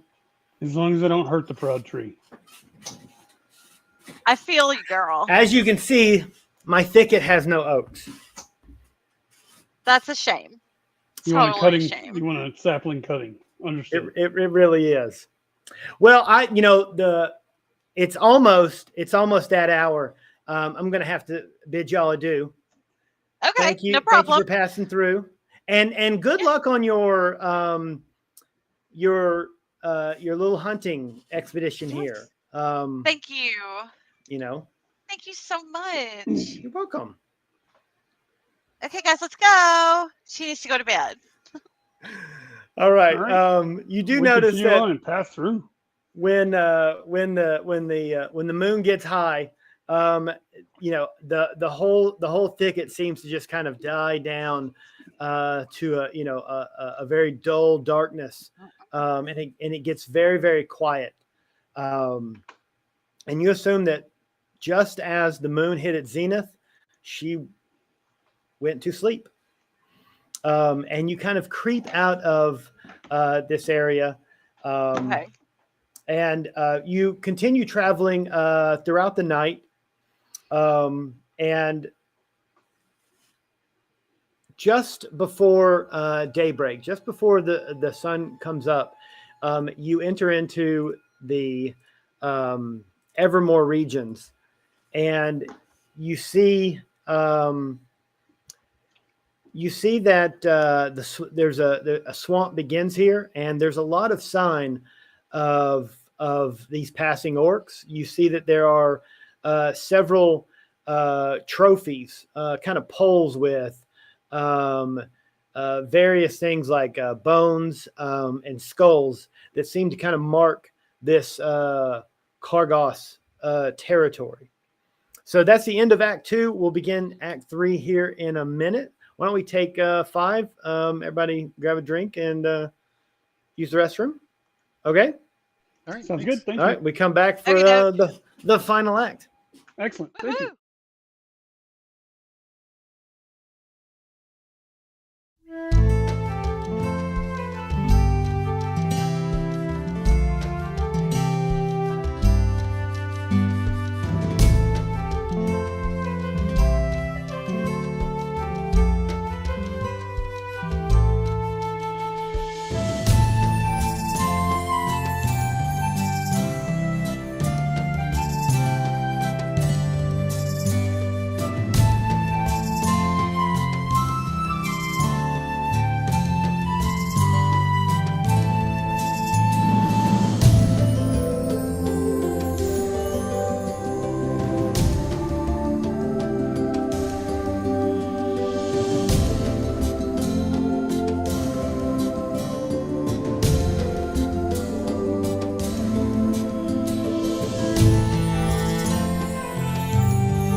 have. Okay, we're coming back in.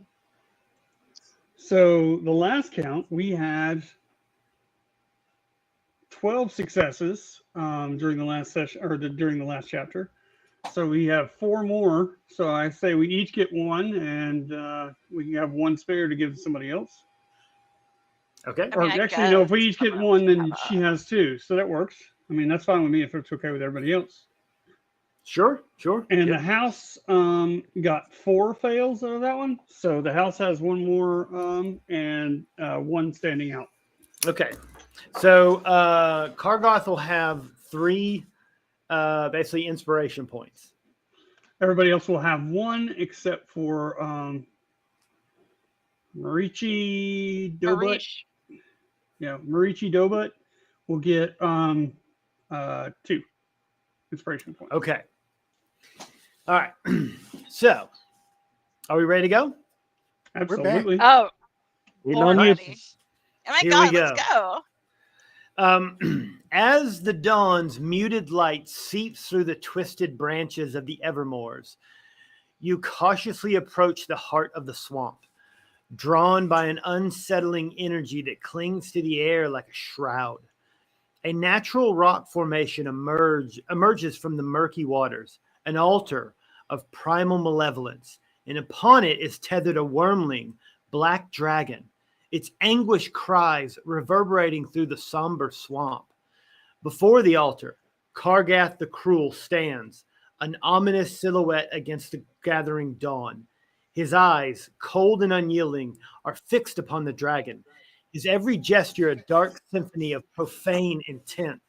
The very swamp seems to pulse with a sinister rhythm as Kargath enacts a ritual of twisted power, weaving dark magic into the fabric of the Evermoors. Around the unholy scene, a small cadre of orc warriors stand vigilant, their eyes scanning the shadows for intruders. Their presence is a chilling reminder of the imminent threat you face. But the true horror unfolds at the fringes of the ritual site, where an orc shaman, ablaze with unnatural flames, stands as a living conduit to the malevolent forces at play. The shaman's body, untouched by the searing fire that envelops it, emanates an eerie radiance. Eyes glowing from an otherworldly fervor, the shaman is a beacon of darkness, a living effigy to the twisted power that courses through the swamp. The flickering flames cast grotesque shadows on the gnarled trees, amplifying the ominous ambiance that envelops the ritual. As you stand, hidden in the shadows, the weight of the impending confrontation presses upon you. The sacrificial wormling writhes against its bindings. The dark ritual intensifies. Kargoth, an architect of cruelty, orchestrates a macabre symphony, and the Evermoors bear witness to a ritual that could tip the delicate balance between light and shadow in favor of an encroaching darkness. Your resolve stiffens. The time to act draws near. And I share the... oops. There's something on the map. Take that off.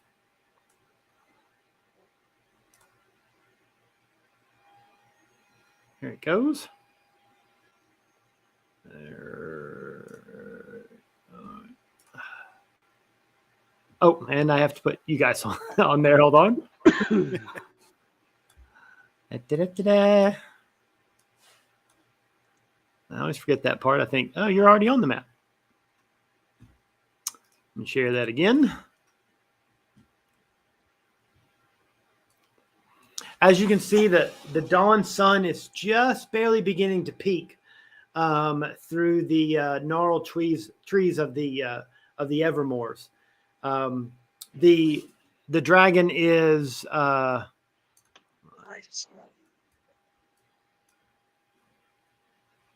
where is he at?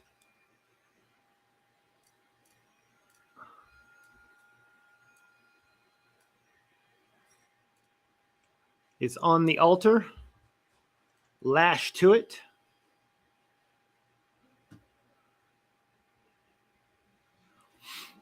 You guys are crouched down in the swamps. You got your feet in the water, right? Me. You're covered and hidden from your current position. They can't. No one sees you. They're very involved in the ritual. There are orcs kind of looking out around them, but as far as Kargath and the flaming orc shaman or the burning orc shaman, they do not notice you. Uh-oh. How well tied down is this dragon? Do you think maybe a decent bow shot might be able to unravel at least some of the more heavy straps on it? Yeah, you don't think that arrows will do it. They have it, because it's a wormling and it's still very strong. They've used, several bindings and there's little pythons and stuff. So while while you may be able to cut one of the ropes, it's still bound so tightly that you would need a knife or something to really cut it free. The moorings, if you will, just keep it from rolling off or falling off the stone. But it's wound, kind of cocoon like, and its head is like and it has like a binding around its mouth, a lot like the little T-Rex baby from the third film or the second film. Okay.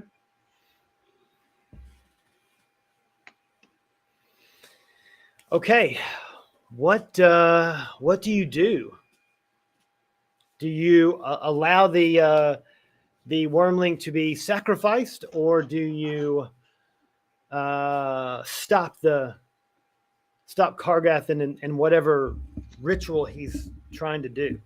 I have no love of worms, but I have a distinct hatred of orc kind and goblin.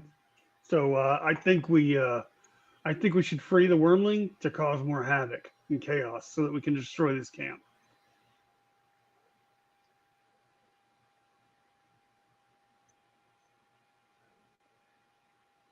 That sounds like a great plan.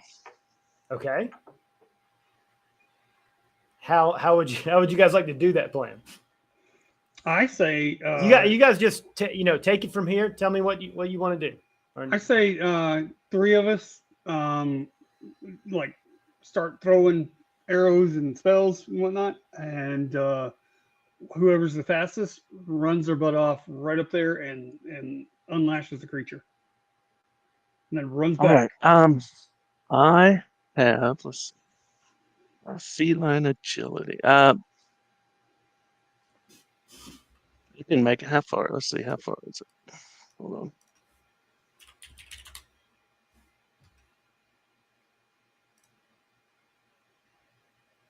on. It's not giving me a distance here.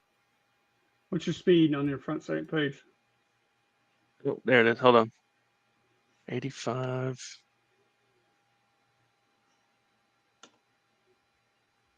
860.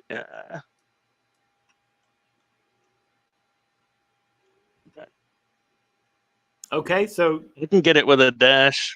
Okay. Because okay, I don't know if we're gonna get too meta, but all right. So Wyatt, you're gonna No. run. You're running. No, I was just testing the movement. Sorry, that was stupid. Sorry. Okay. What's the arrow for? It was a glitch. Okay. Slight weapons malfunction. Nothing's wrong here. How are you? All right. So does everybody understand the plan that you came up with? The kitty cat's gonna go sneaky sneak, right? And the rest of us are going to throw a lot of havoc downrange Okay. as soon as he breaks, so that we can get him there and get him back safely. yeah, I Okay. don't think it's a snake. I think it's more of a Dash. Are we throwing at the skirmishers or just as a distraction? We could try to throw it at the heavies to at least distract the heavies. Okay. And then maybe we'll get some of the attention off the skirmishers by doing that, and so he can make it there, and then he can help us once he's got the wormling free. That's just a thought, but I'm also a hasty kind of pack tactics kind of guy. Okay. Hey, Jared, I got a question for you. Mm-hmm. With this feline agility, I can double my speed during an attack. Can I use a dash with that also?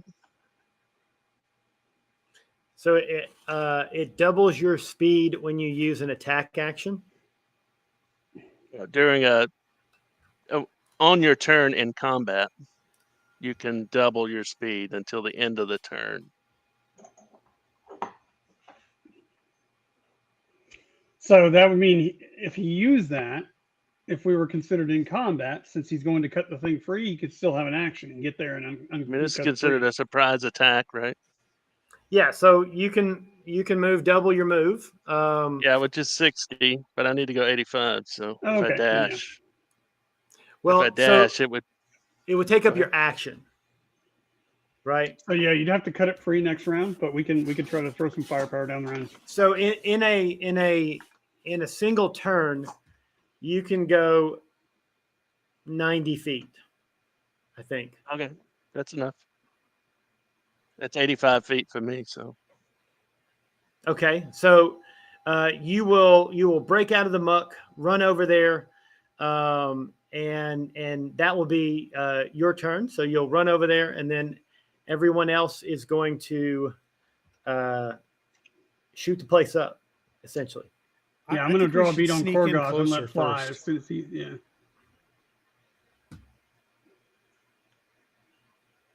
well, I guess we could sneak in first.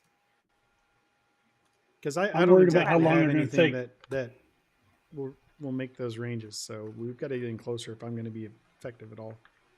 Oh, and also everybody just go ahead and roll an initiative so we'll know who's going what first.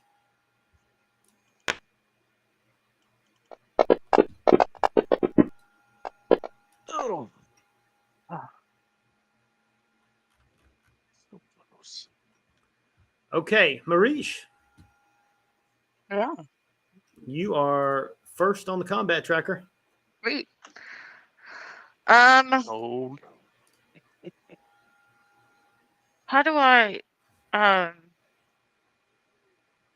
check how far something is? I'm sorry. What are you looking for? I'm trying to see how far someone is from me. Hold down Control. Oh, click just on, control and click on them. and then put the arrow over your icon, and then it should tell you. Okay. Okay.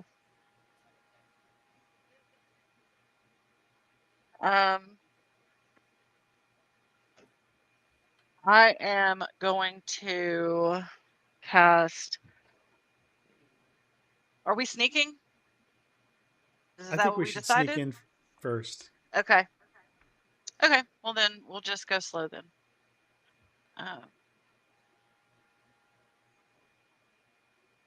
Okay, so so what you would do is, so hide will take your action, right? And you can sneak forward roughly half of your move, right? And as long as you beat their passive perception, which is a DC 13, Okay. they won't see you. Okay. Okay. Okay. And remember, you have 2 inspiration points to use. Yes. You also have Tides of Chaos, which is basically the same thing. I don't want to use any of that yet because we're sneaking. I was just saying you have it. Okay. Okay, I'm gonna hide. Okay. How do I add that? I don't, do I? You roll a stealth first. Okay.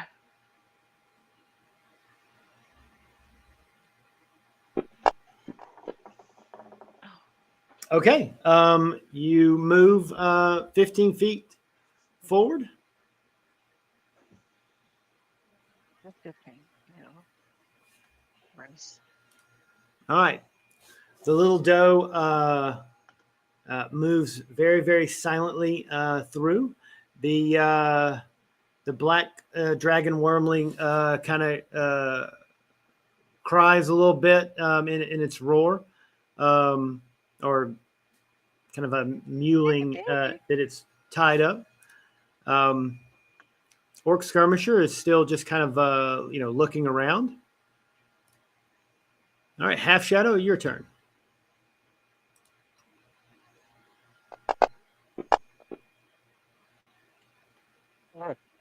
Okay.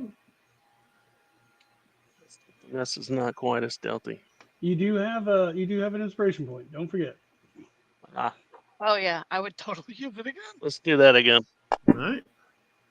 It's even worse. All right. It No. worked. Oh, no, it's better. It's All right. better. Okay. All right. You can go 15 feet or half your move. All right. You sneak up quietly. All right. The burning shaman, you see that there are several items kind of scattered around, and you see that there's kind of like an open scroll on or a closed scroll on the little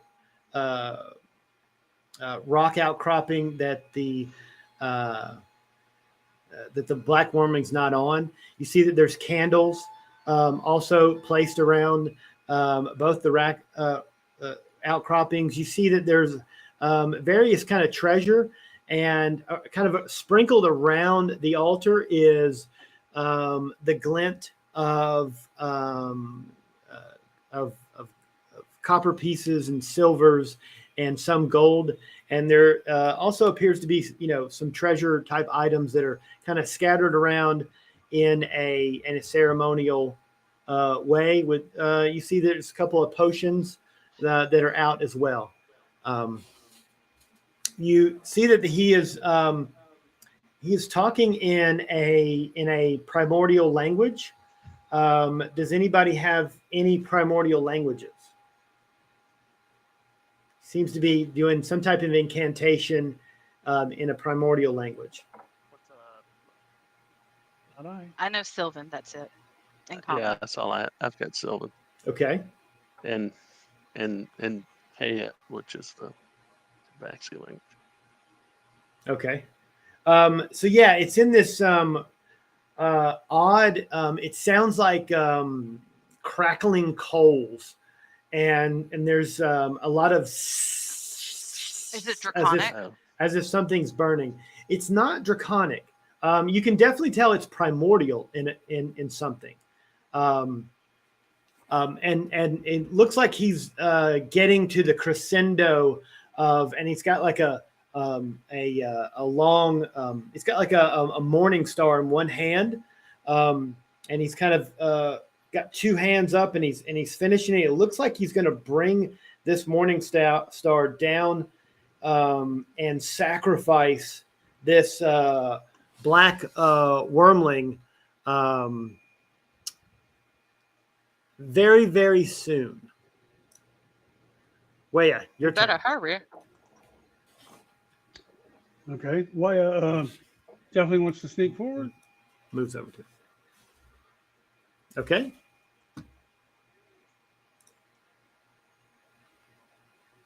I can't really tell the distance here. I think I should be able to move full distance. Let me make sure. Even sneaking. Natural Explorer.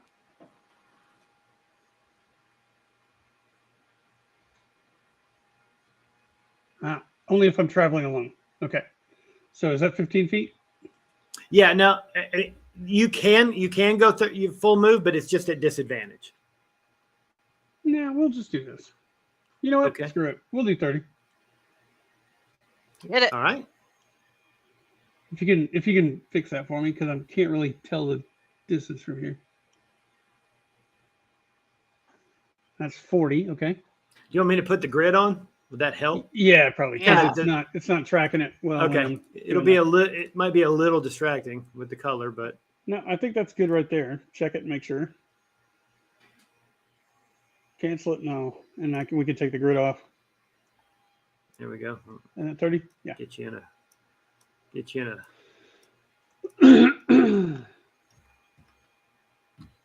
All right. Come Yeah, on, big get a- whammy. Get a better color than that. Should be able to There we go. reduce Yep. Yeah, that'll work. There we go. Nice black. All right. Yeah. Get everybody in that space. Oh yeah, we're definitely going to use that inspiration point. Woohoo! Try again. Okay. Hopefully not in vain. Let's go inspo. Okay, got to roll again because it didn't do the disadvantage that time. No. It's fine. Okay. You know, you found inspiration from the ancestors. Okay. And you move forward. Again, go ahead and move that 30. Oh, you did? I thought. I guess not. Okay. 25, and then that's 30. Okay. Okay, get real close. All right, Zun. All right. I guess I need to roll stealth here, huh? Let's go. Oh, nailed it. Yeah. Nailed it. All right, you can take go. You rolled a natural 20, so you can go 30 feet, no problem.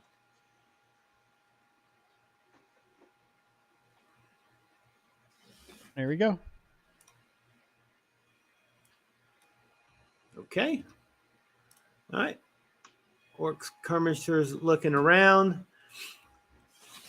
So you see Kargoth, who is very, like intent on what's going on here.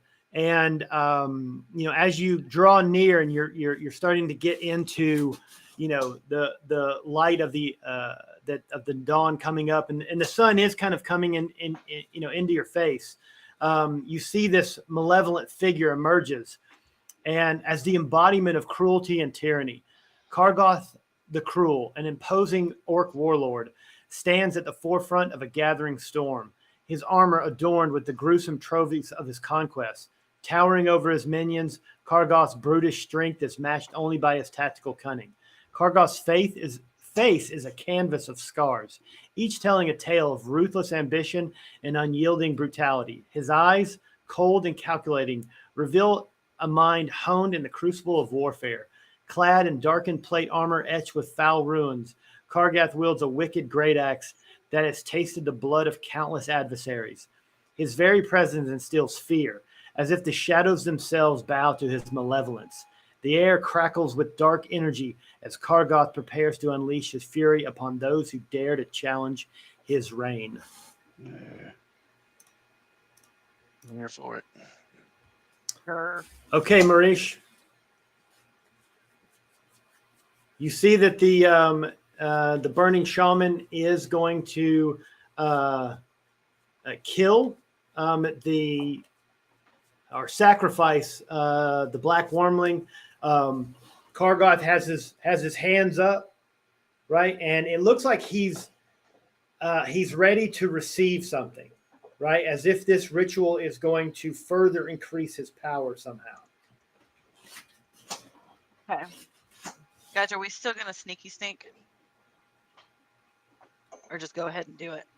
Everybody say in we try to range. get I as think close it's as we go can. time from here. You think? Yeah, I mean, if she's in range, because they're going to kill it this round, and I think the shaman's next turn. So. And any actions you take in this surprise round will be at advantage.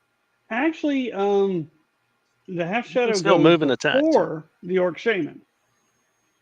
So technically, Well- you could attack whoever. So in this surprise round, when you guys start shooting and stuff, the orc shaman will not get an action. We'll go through the whole thing, and then it'll get back up to Marish, and then they'll start getting action. So basically, the fact that you just come out of the shadows and start shooting, he'll hold off on what he's doing. Okay. Yeah. So in a surprise round, they don't get to go. Okay. Well, Now, if you kept sneaking, right, obviously on this round with no interruption, then he drops the hammer. okay. Oh. Do I want to use this or do I just do a different one? Sorry. I don't know. I think that's going to be good for somebody, who's on fire, apparently. That one. Yeah. Okay. I'm going to shoot Old Faithful. magic missile at the shaman. Okay. Describe what happens. So I have these 3 little darts that come out of the air, Uh-huh. and they shoot straight at the shaman Okay. with a cute little fiery burning tail at the end. Okay. Do they make noise? Yeah, they sound like Bottle rockets. whiz bangs. Like phew. Okay. All right. You see these like 3 That's really and good. they Yes. take off. Right. And everyone the whole place erupts in kind of light and activity as Marisha's spell is unleashed. And what does it do to the burning orc shaman? It hits him. Roll for damage. Yeah, that means roll for Yeah. damage. So do I do this more than once? Right? Yeah, you get 3 of them at a first Yeah. level. Yeah. Okay, 1, 2, 3. As they slam into the orc shaman, and you hear him kind of like roar. He abandons what he was about to do, and he's turning and looking through the sparks at what just hit him in the side. That was your action. You have a move and a bonus action. My move is gonna be hold on. My move is gonna be to move about 30 feet closer, but still kind of like back in the shadows, trying to stay,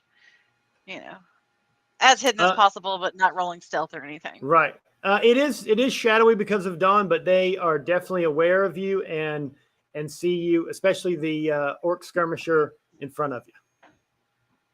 Okay. All right.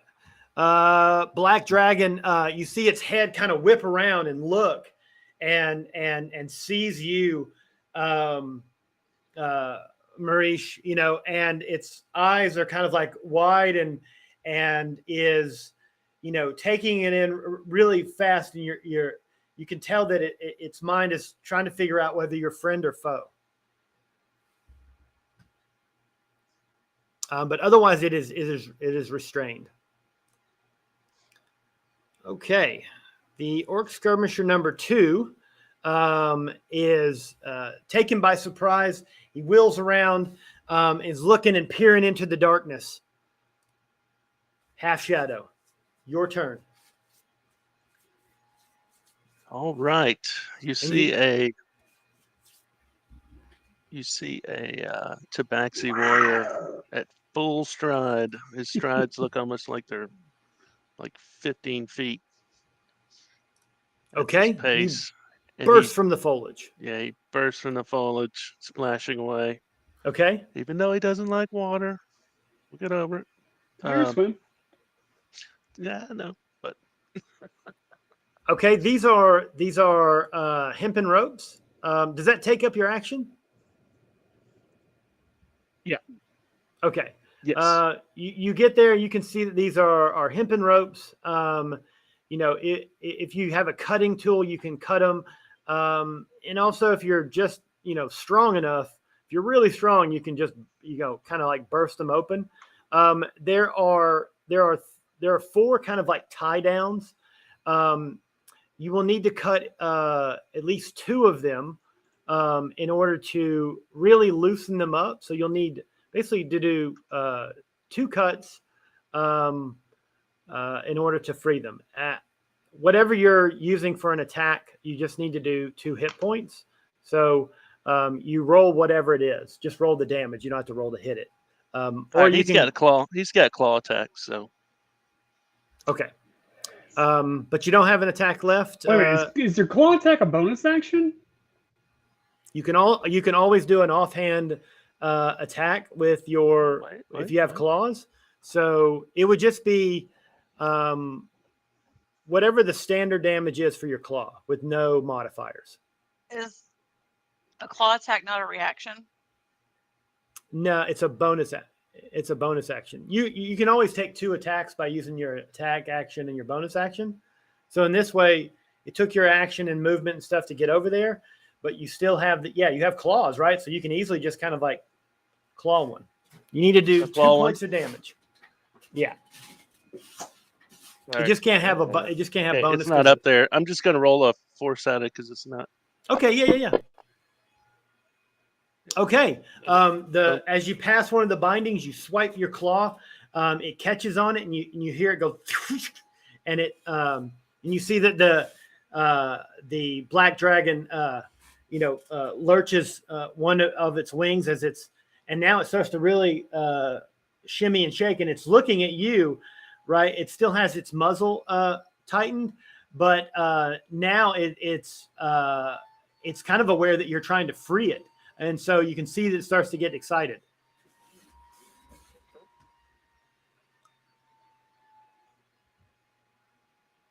Okay, the orc shaman screams and shouts something in Orcish about like spellcasters and magic and beware.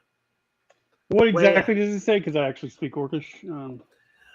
You hear him just say that there's a spellcaster, sorcerer or wizard, right? Mage shot at me. There's a mage in the woods. Okay.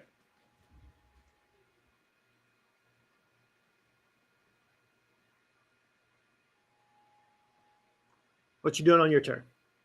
Okay, I'm going to go ahead and move. Okay. And I'm going to go ahead and take a pop shot at Kargot the Cruel. Okay.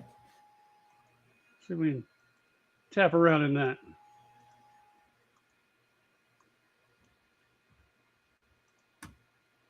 All right.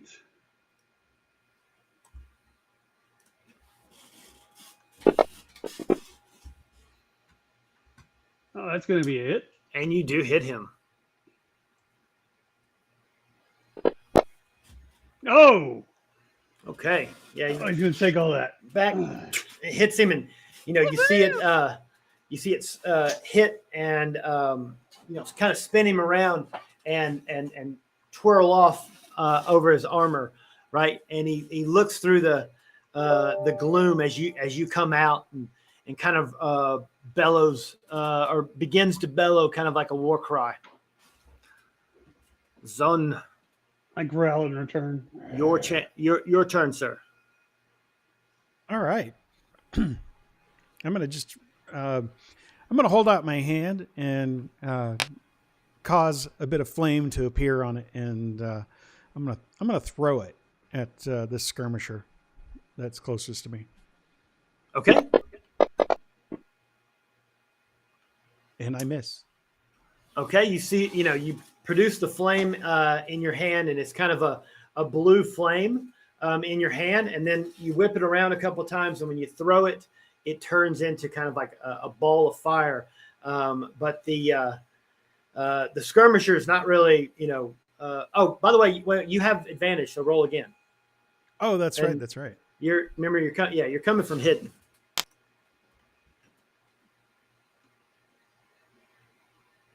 Actually,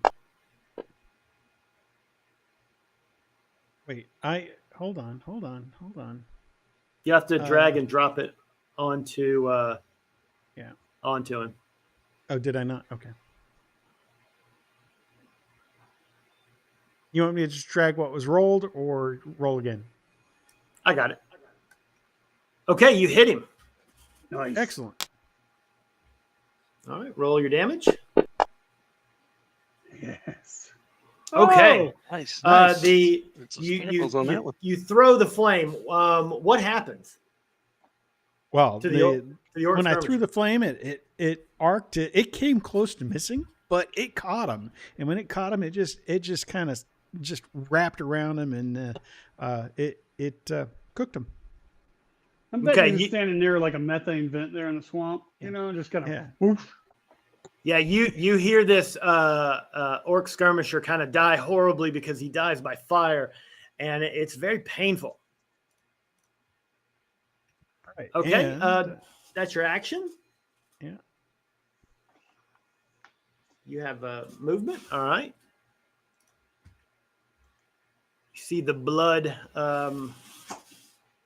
starting to dissipate. All right. Yep. Kargath looks like he's building up a mighty roar. Skirmisher looks confused. Skirmisher looks confused. All right, Marish, your turn again. Whoop, whoop. All right. I'm going to stay where I am. And I'm going to hit the shaman with Ray of Frost. Okay. Ooh, interesting choice. Nailed Who it. wanted it? All right, you. What happens when you what does your ray of frost look like and sound like?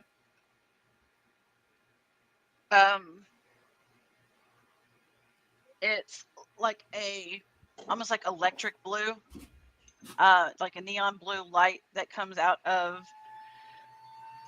the space in front of me. Mm-hmm. Not necessarily from my hands or anything. It comes out from the space in front of me, and it shoots right at the shaman. Okay. It doesn't make a sound. It does, and it leaves like a little ice, like snowflakes in its path. Okay. And when it hits him, you just see there's this rime of frost that forms over his body. Mm-hmm. And it looks like it looks like a snowball when it hits him. Okay. You do see that now, the frost, hits him and forms up the side of his neck. You can see that he's hurt badly and is bleeding from these nasty wounds. Okay. Is that your turn? Oh, yes. Sorry. Passing my turn. Okay. Black Dragon Wormling is just still restrained. Orc Skirmisher 2 looks at you, Marish, and runs at you. All right, Okay. gets to you. You see that he has a nasty looking club in his hand, and he swings that club with all of his might, trying to take your head And I off. put up shield. Okay, put up shield. All right, and what is that? Oh, hold on. Let me see if I think I just grabbed this Visible again. barrier of magic that protects and Aha. yeah. Okay, yeah. You throw up this shield. Does your shield look like anything? Just a little bubble. Okay, you throw up this kind of eldritch bubble, and his club goes boom, Yes. and he looks very shocked at this. And he should be. Okay, half shadow.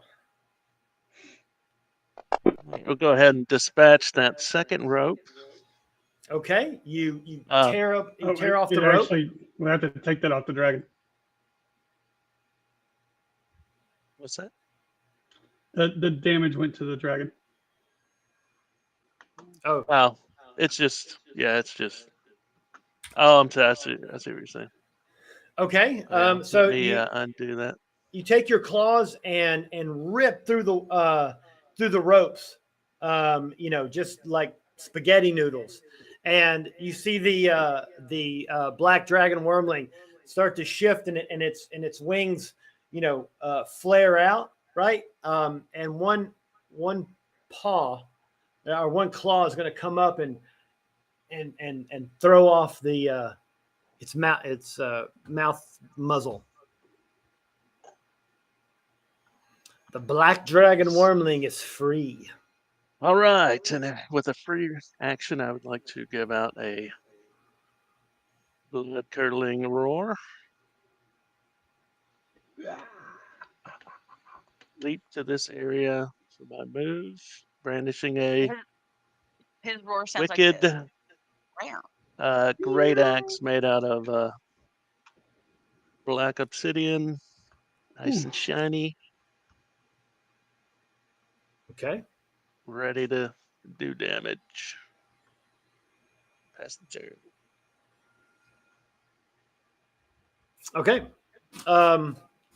Yeah, you look Kargoth in the face, and he towers over you.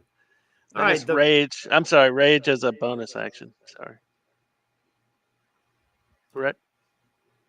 Yes. Now, did you? So you used your action on freeing the wormling, jumped over, used your bonus action. Yeah. So you go ahead and put rage on you. What does your rage look like? Sound like? What? What's the blood curdling roar? Yeah. Oh, okay. Do the whole. A roar. Okay. Okay. Roar, I baby, don't roar. see. I don't see the. Oh wait, sorry. Meow, down here. baby. I had to open it up. Yeah. Meow. The Austin Powers of cats. Roar, baby, roar. Roar, baby. Yeah, roar. Okay, you see the burning orc shaman wrap himself in some type of magical armor in order to protect himself, and then he uses some type of infernal or abyssal language to spit out some type of command.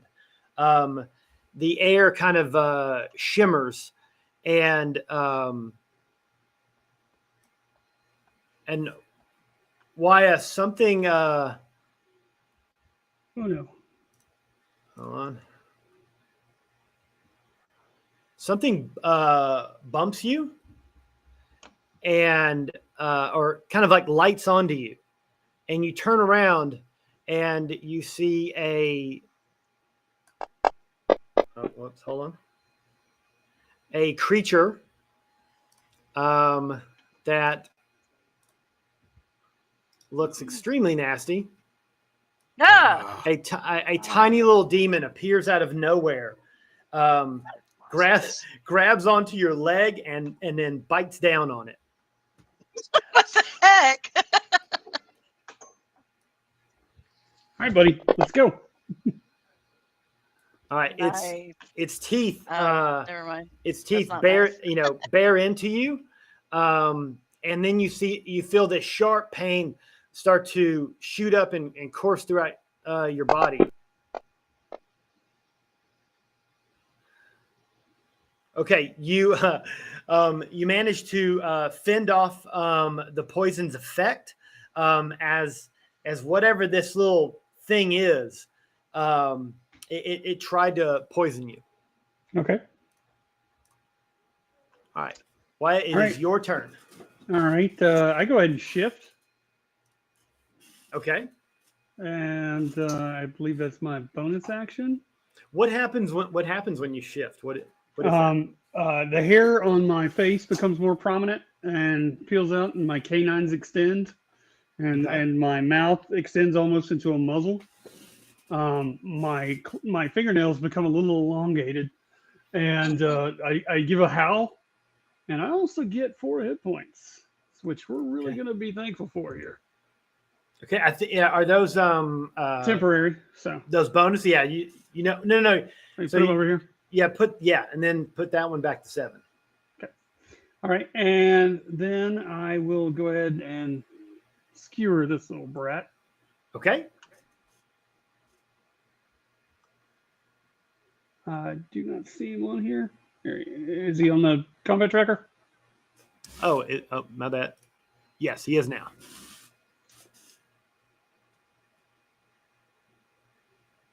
I mean, I'm guessing he's visible now too on the map. Yeah. He became uninvisible. He became visible when he attacked you.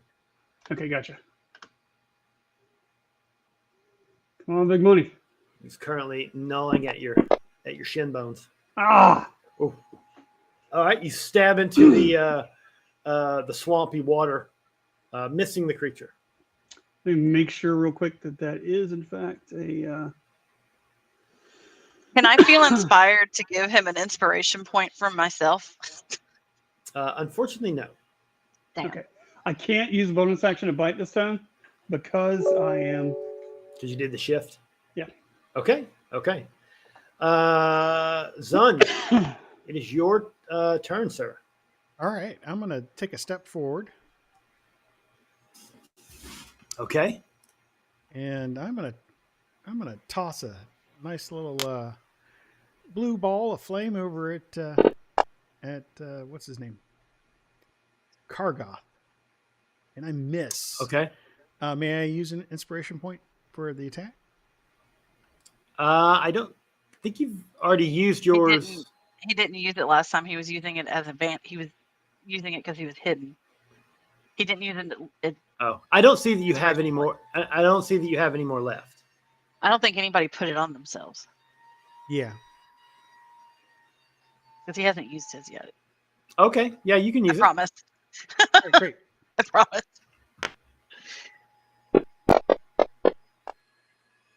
Aha! Okay, you hit. However, Yes. you have surprise attack on you, but I think it works like rogues. It doesn't work on spells, but I haven't read this. But normally, if you hit a creature with an attack roll, never mind. All you need is attack roll. Go ahead, sir.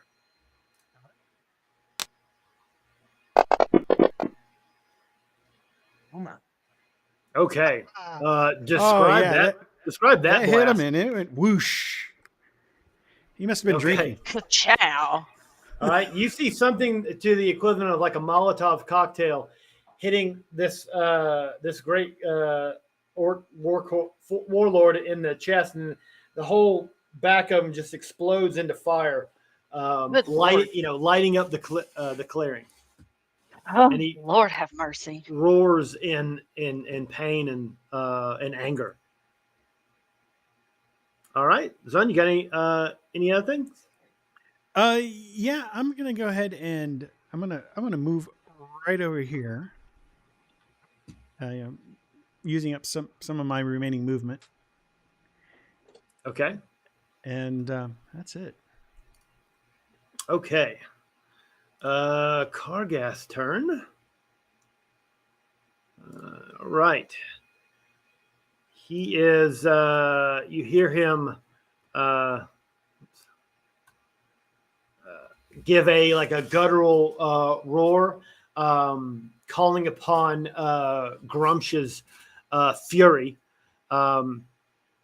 He then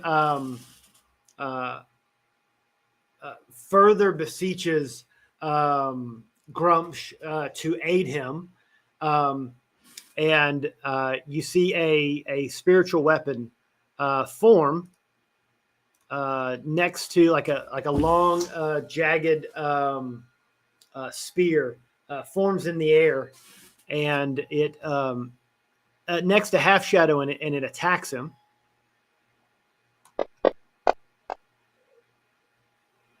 And it misses. However, he's going to use his one of his inspiration points on that spiritual weapon to attack again. And he misses. Again. And that was his bonus attacks. And on this, on his main attack, he takes his spear and reverses it and tries to pin Half Shadow to the ground. No, Kitty, no. And he does hit you.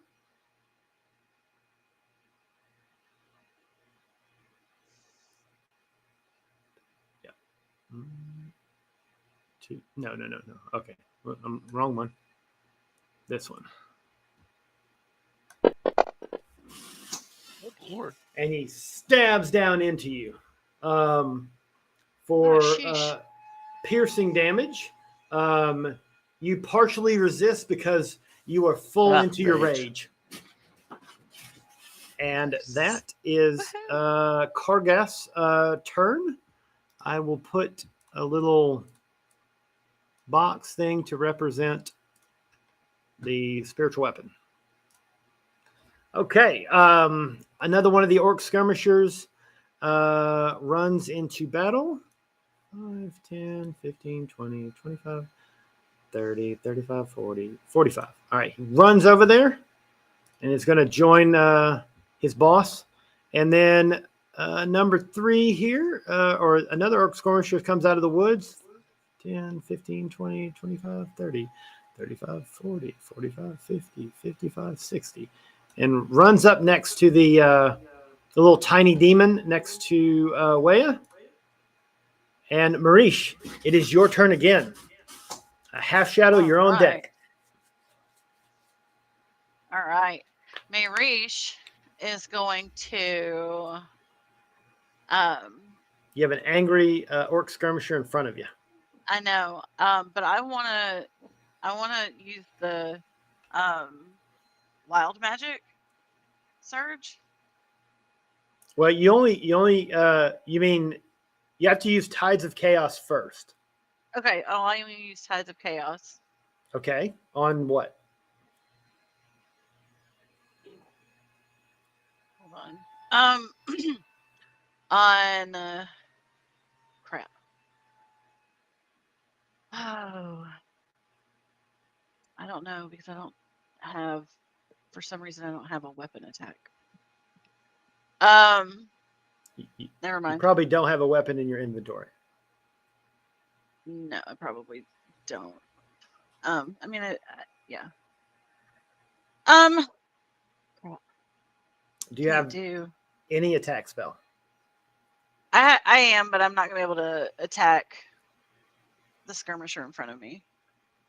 With Tides of Chaos, it would just be a straight roll, right? You are bending the rules of melee combat and a ranged attack, and therefore making it a normal roll by using Tides of Chaos. Okay. Could I just do it to the skirmisher or the tiny demon? Yes. Yeah. That's what I'm gonna do. You can shoot anybody you want.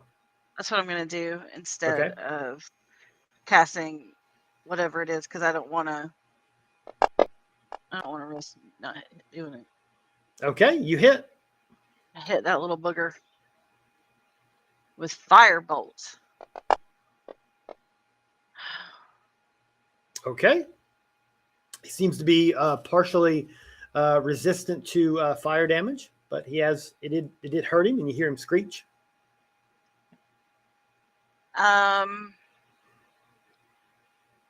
And that is all I am going to do this round. Well, no, I can't move. Dang it.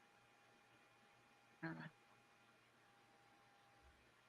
Okay, the wormling jumps off of the stone and flies into the forest, or at least away from this stone.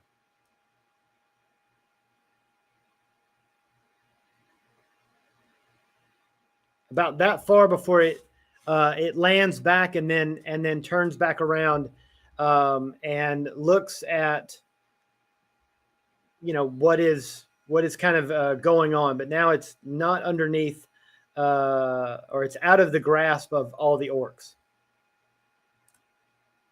All right, Orc Skirmisher 2 is going to swing at you guys do rollies. Zun and Marish, each roll 1d20. Low man's the winner. Okay, Zun, he turns the club on you. Bonk. All right, Bounces off my shield. Misses you. Yep. And he misses. Woohoo! Half shadow. All right. I'm going to bring this great axe to bear on Morgoth the Cruel. Let's find it. Oh, there it is. Oh, God, are you kidding me? All right. All right. Swing and a miss. I guess not. All right. Tiny Demon's turn. It tries to take another bite out of Waya. And it will hit. And its little teeth sink in for partially absorbed. But it is hurting. Or you are. And its poison does get into you.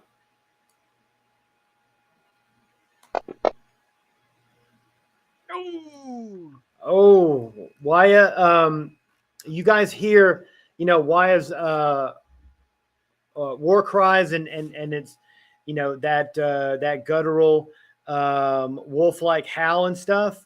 But you hear a kind of that cut off. And there's a splash into the swamp as he loses consciousness, and you see there's a tiny little demon and an orc standing over him.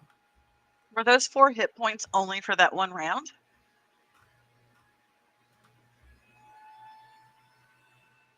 Yes. You're Well, muted. they got burned up. They got used. Okay. I was just curious because he had those 4 bonus hit points, so I wasn't 100% sure. Yep, no, we went through that. Okay. You know what? Black dragons are going to be on my level 6 favorite enemy if I manage to survive somehow, amazingly. Yeah. Useless creatures. All right. No sense of honor or, responsibility Right. to, help somebody else to help them out. Yeah, nothing like that. Just, hey, bye. Thanks again, guys. All right. Appreciate you. The I'm going to burning go get a soda. orc shaman fires 3 rays of fire at each of you. So the first one is to half shadow, TPK. and it hits.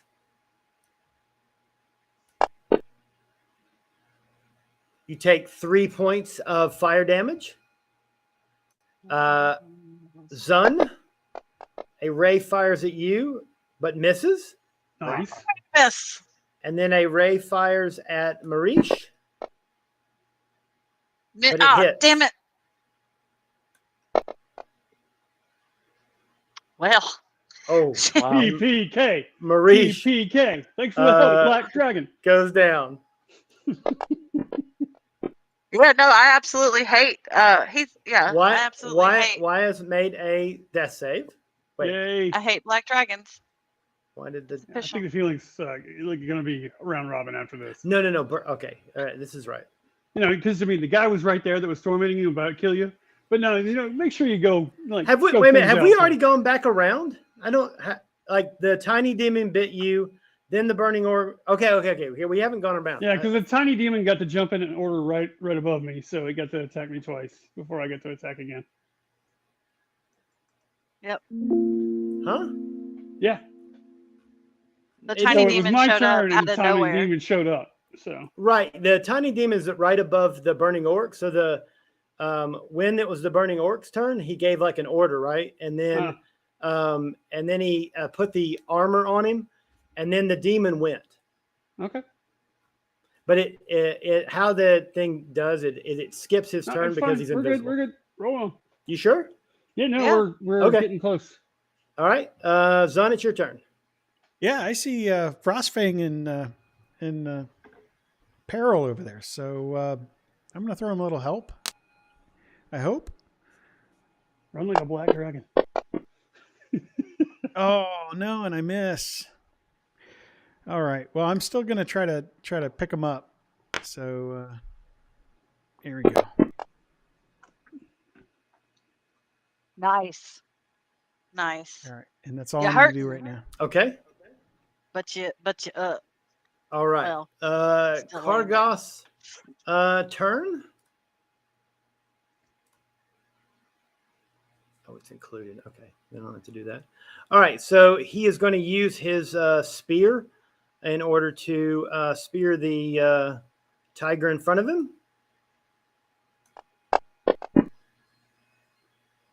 And he misses. And the magical spear next to you attacks. And it hits. Half Shadow, this weapon made of force stabs you in the side, and you're kind of surrounded on all sides. Orc skirmisher number 1 swings his club at you. Oh no! And he like you're all around you, and then suddenly there's this just bat that comes out of nowhere. Partially resisted. He only did 2.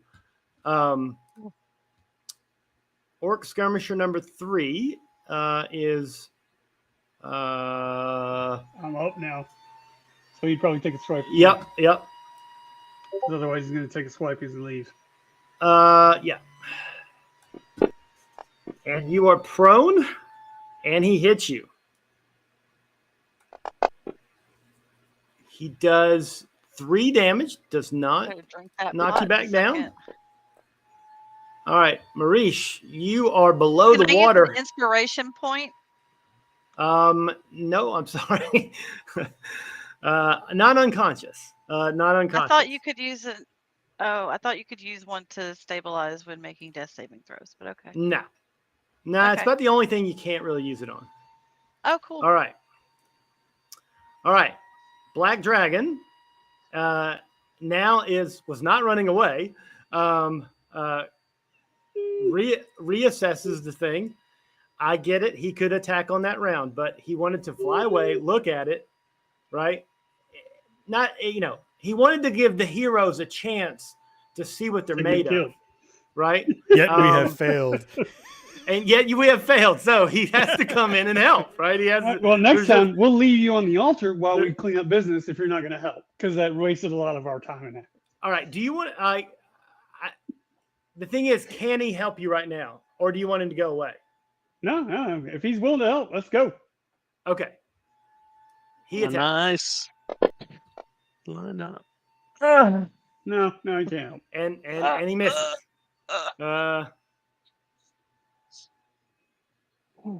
Can he use an inspiration? No, he can't. Hold on. You only get 1 attack. Didn't he rev up and go Super Saiyan when he was like out in the woods checking things out? Yeah, that's him. That's the black wormling. Yeah. He's amphibious. Or so I'm told. All right. He is gonna hit Zun with his club. And he does. Oh, these are powerful commoners. All right, he hits you in with his bat. All right, Half Shadow, it is your turn. All right.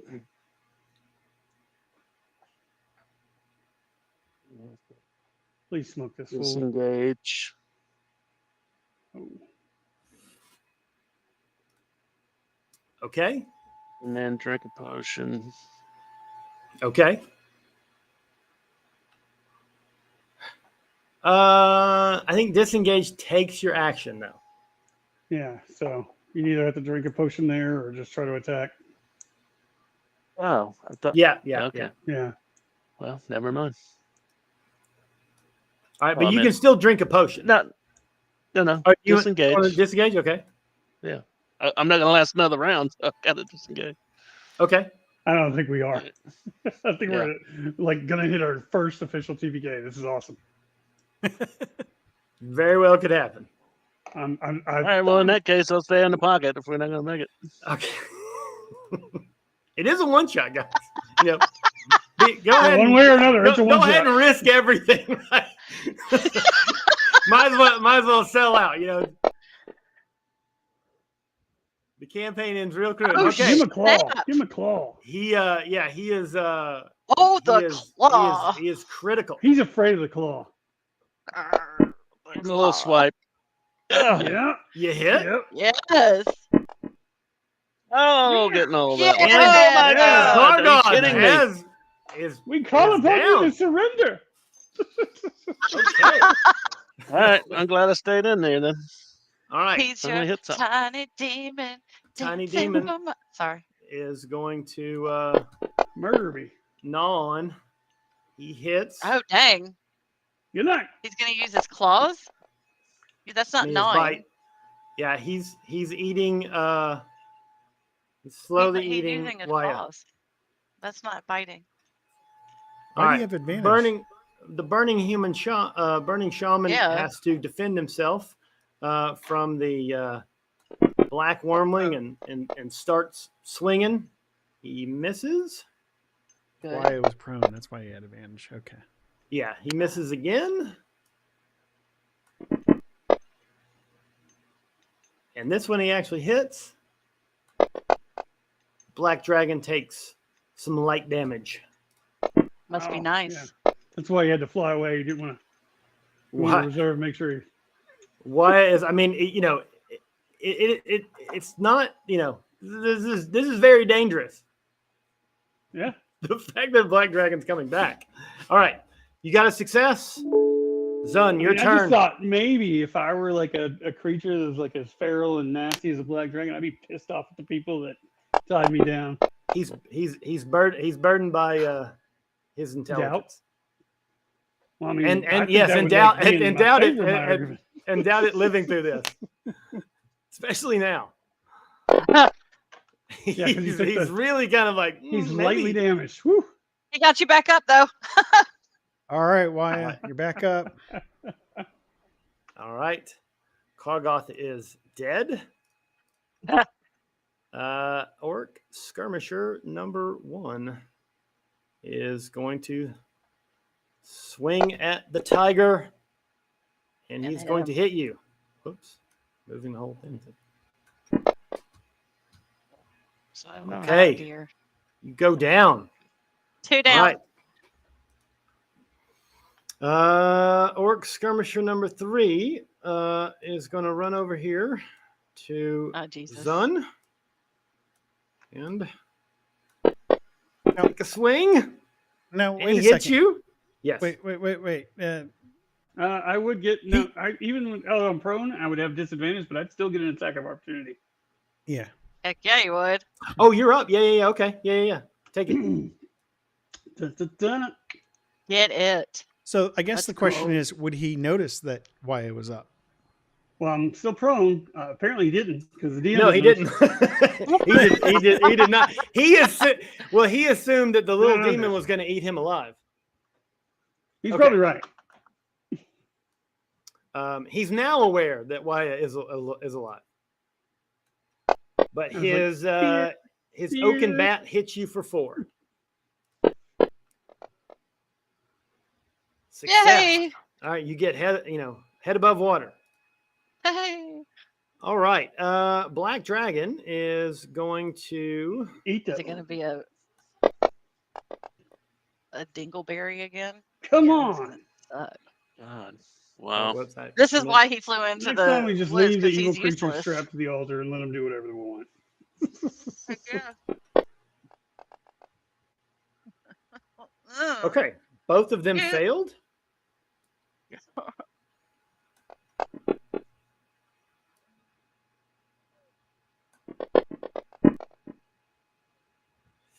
Okay. Instantly, the burning orc shaman and one of the skirmishers die horribly of acid breath as the black dragon wormling musters all of its strength and it spews out.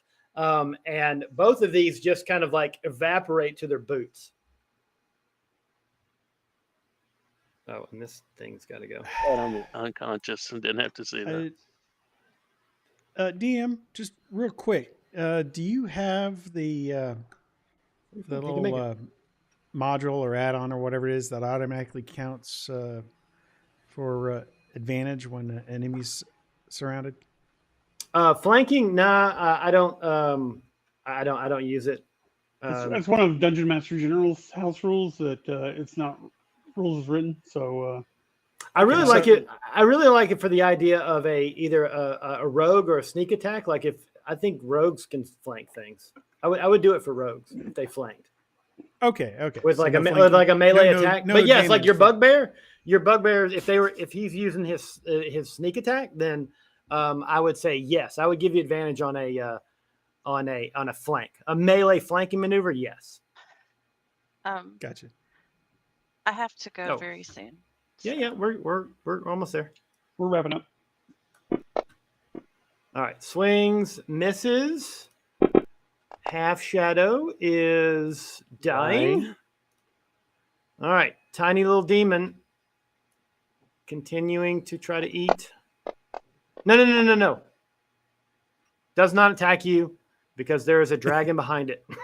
Never mind. No. There's a dragon behind it. It's going to try to fend off this dragon and totally miss. Haha. Definitely not going to ignore the black dragon. Stab it in the back. Okay. You I'm are going to get to prone? my feet Okay. with my move, or with half my moves, rather. And I'm going to try to spear this bad boy. You hit it. Okay, so Let's it did hit it. go. Yeah, buddy. All right.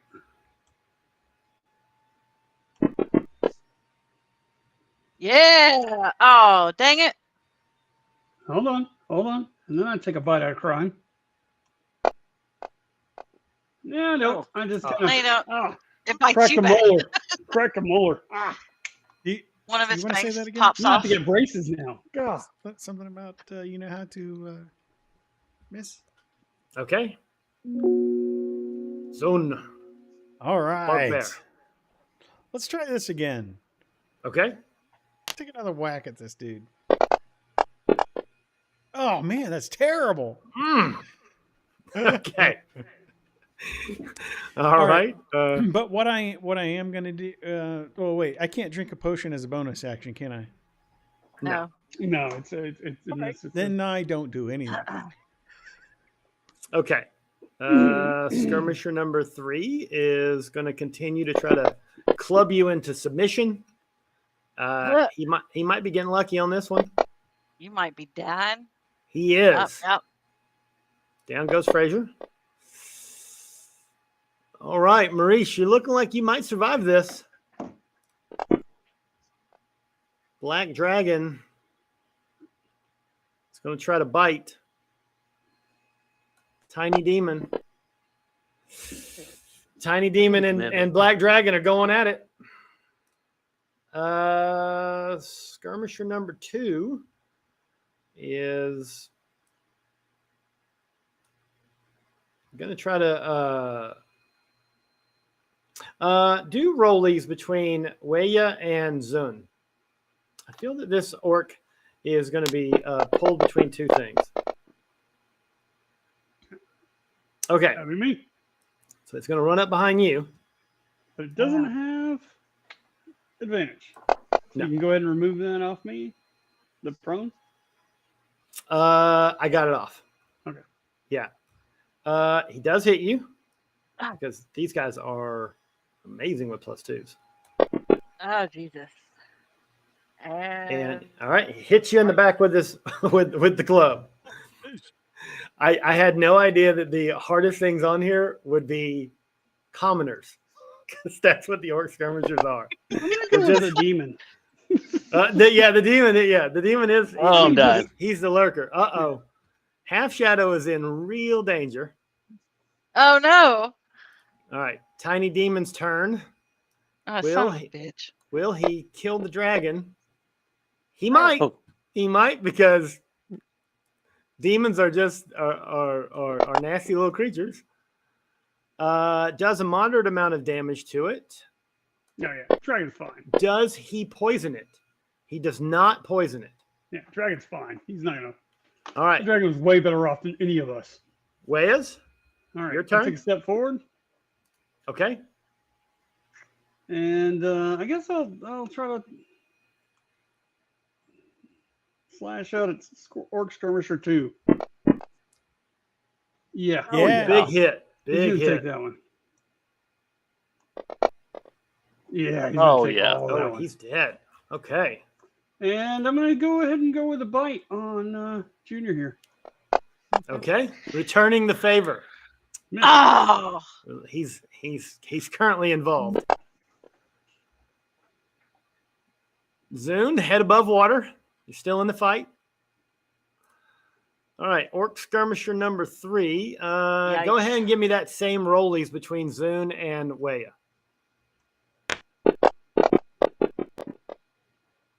oh, Zune it is. Zune, he is going to continue to basically try to beat you to death. He is going to be successful. Gonna do it.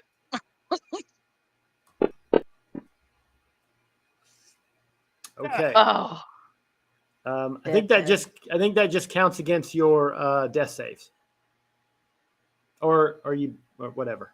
Yeah. Marish, ooh, not that head dips below water. All right, the wormling has had enough of the tiny demon, and will we hope he has. He's almost been see if he can useless. drown it in acid. Oh, yeah. Yeah, he can. Well, you would think that was good, but that's good on the other one. However, I it may know. not. It may really not matter, because no matter what, it's a lot of acid, and the tiny demon is no more, as it is swallowed up by the acid. Ah, Half shadow ugh. He gone. is Dang. reclaimed by the Officially spirits. Oh. Wyatt, you are up. There is one singular Orc Skirmisher still alive and well, and he is currently beating Zon to death. Drink a potion. Drink a potion. Drink a potion. All right, I go ahead and drink a potion. Okay. And I do not have that on my thing. I should have. Let me go ahead and fix that. All right. The Orc Skirmisher is going to get to attack Zune one more time. Well, hold on just a second. Why is it not? Because you get an allowing me to- action, a bonus You action. get and a 4 points move, of don't damage. you? Do it. And then pick us up. It will pick me up. And then you can heal everybody. You know what? You might as well go balls to the wall here. It's a one shot. TPK. TPK. TPK! It's a half shadow TPK. Oh, Swinging a there hit. yet. We're not there yet. The spear. What was that for? No. How much damage your spear do? I did my steer hit. Oh yeah, it hit. I'm sorry, it didn't look like it hit. Uh, Got a little bit of lag. I apologize. Oh. Oh yeah. And it's dead. Ah. dead. Woo! Okay. With that, the last of the enemies are destroyed.